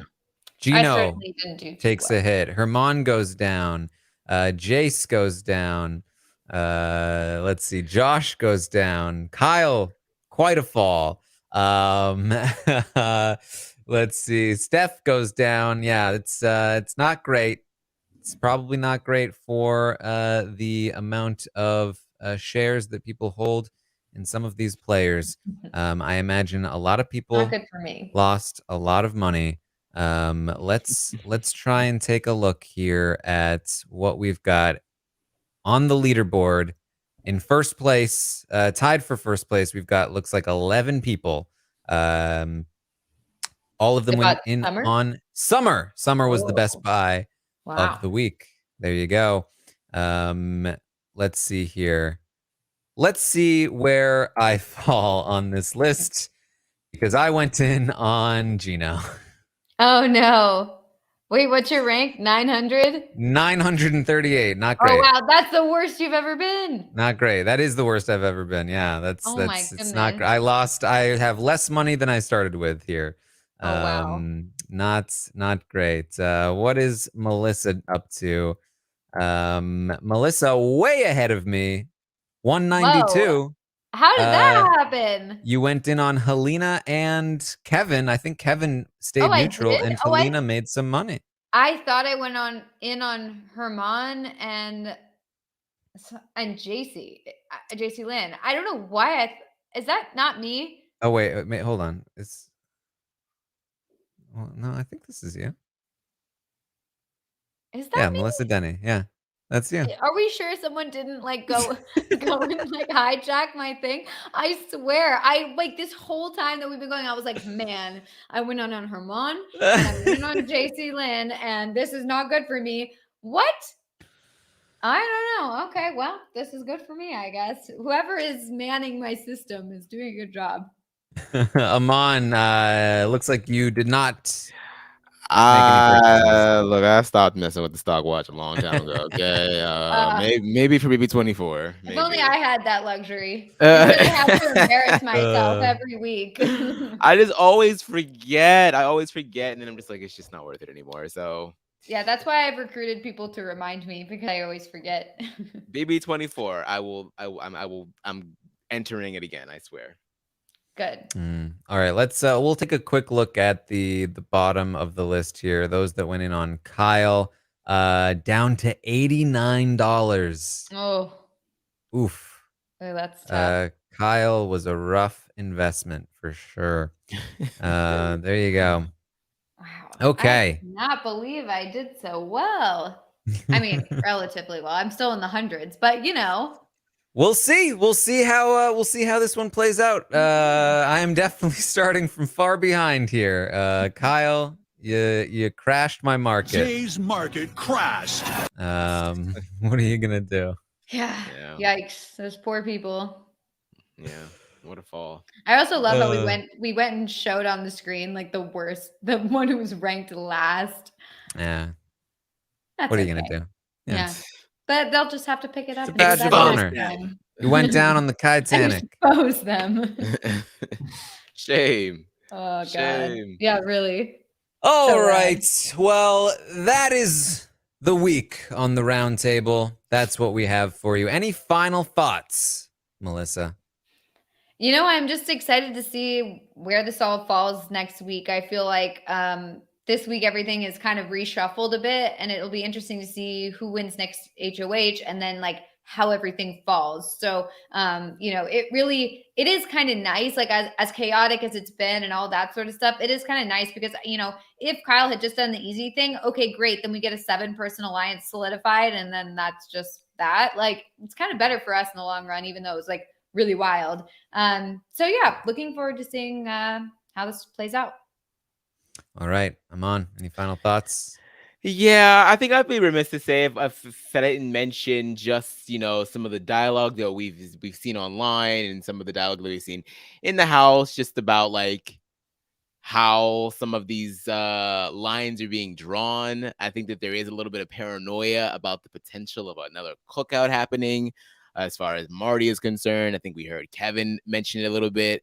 So that seems to be a little bit of the driving force behind some of these nominations and targets. And yeah, I mean, I think, look, this is something that we should have expected, right? Like, we knew that the cookout, they came with a mission, they completed that mission, and of course every prior season is going to affect the next one. So we are seeing a little bit of how players are trying to deal with that, you know, by sort of like walking on eggshells, by sometimes mentioning it, by sometimes not mentioning it, and how true it is and how true it's not, and everybody trying to deal with that, and how to, you know, it's going to get a little dicey. I'm just going to remind people, just try to be as kind and as understanding with one another as possible when talking about this game that also takes place in a Canadian parking lot in Toronto. Yes, you can feel a little icky sometimes, but we're moving through it as a fandom, as a fan base. And just be kind. That's it. Be kind. Be kind and just chill. I'm just chilling, eating my Frosty. Eat your Frosty. But don't put your feet up. That's a no-go. No, definitely not. Yeah, don't do that. If anything, don't do that. Yeah, we don't want to see your feet. So keep your feet down. All right. Well, that's what we have for you for this week's Roundtable podcast. I am exhausted. Please give me a break. Big Brother Canada 10 House. Let's just stay calm and keep Josh. and have everything be okay. We can start back up after Thursday. I'll be ready to go. Just don't make me pay attention to a Steph flip or anything like that. All right, we're good for the week. We save it for next week. That's what I have to say. But that is what we have for this week. Thank you so much for joining us here. I hope you enjoyed all the content. It's because if you didn't, then it was all for nothing. So Yeah. so here we are. Make sure you come hang out tomorrow morning at 11 a.m. Eastern. I will update you on everything that happened today on the Big Brother Canada 10 live feeds. Tomorrow night, I'll be live on Twitch, twitch.tv/Taran Armstrong, watching the episode live with all of you. And then I'll be watching Survivor with all of you. And then I'll be talking with, I believe, Asia for the Wednesday night Big Brother recap. And then the Survivor Stock Watch, which is a lot of fun. We've been doing, or how I'm doing that one this season is just kind of getting straight into the ratings. It's a lot of fun to do that. Survivor has been great so far. The premiere was very fun. And then let's see what else. What else do we have? I talked with Rob and Chappelle on Nothing But Netflix. I'm talking about Raised by Wolves with Josh and Grace on post-show recaps. I'm on Twitter at Armstrong Taran, and that's about what I've got for you. Aman, what are you up to? You can follow me everywhere at Aman, Adwin, still kicking it with Matt Lagori over on the Choir Room, talking all things Glee. RuPaul's Mother Effin' Drag Race, Season 14, Episode 11.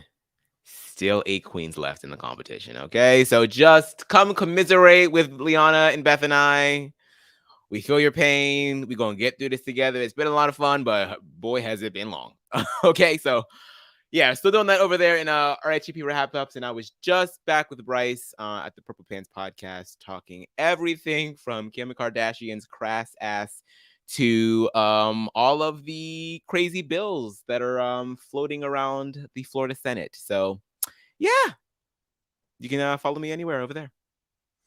All right. And you can, of course, find Melissa at It's Melissa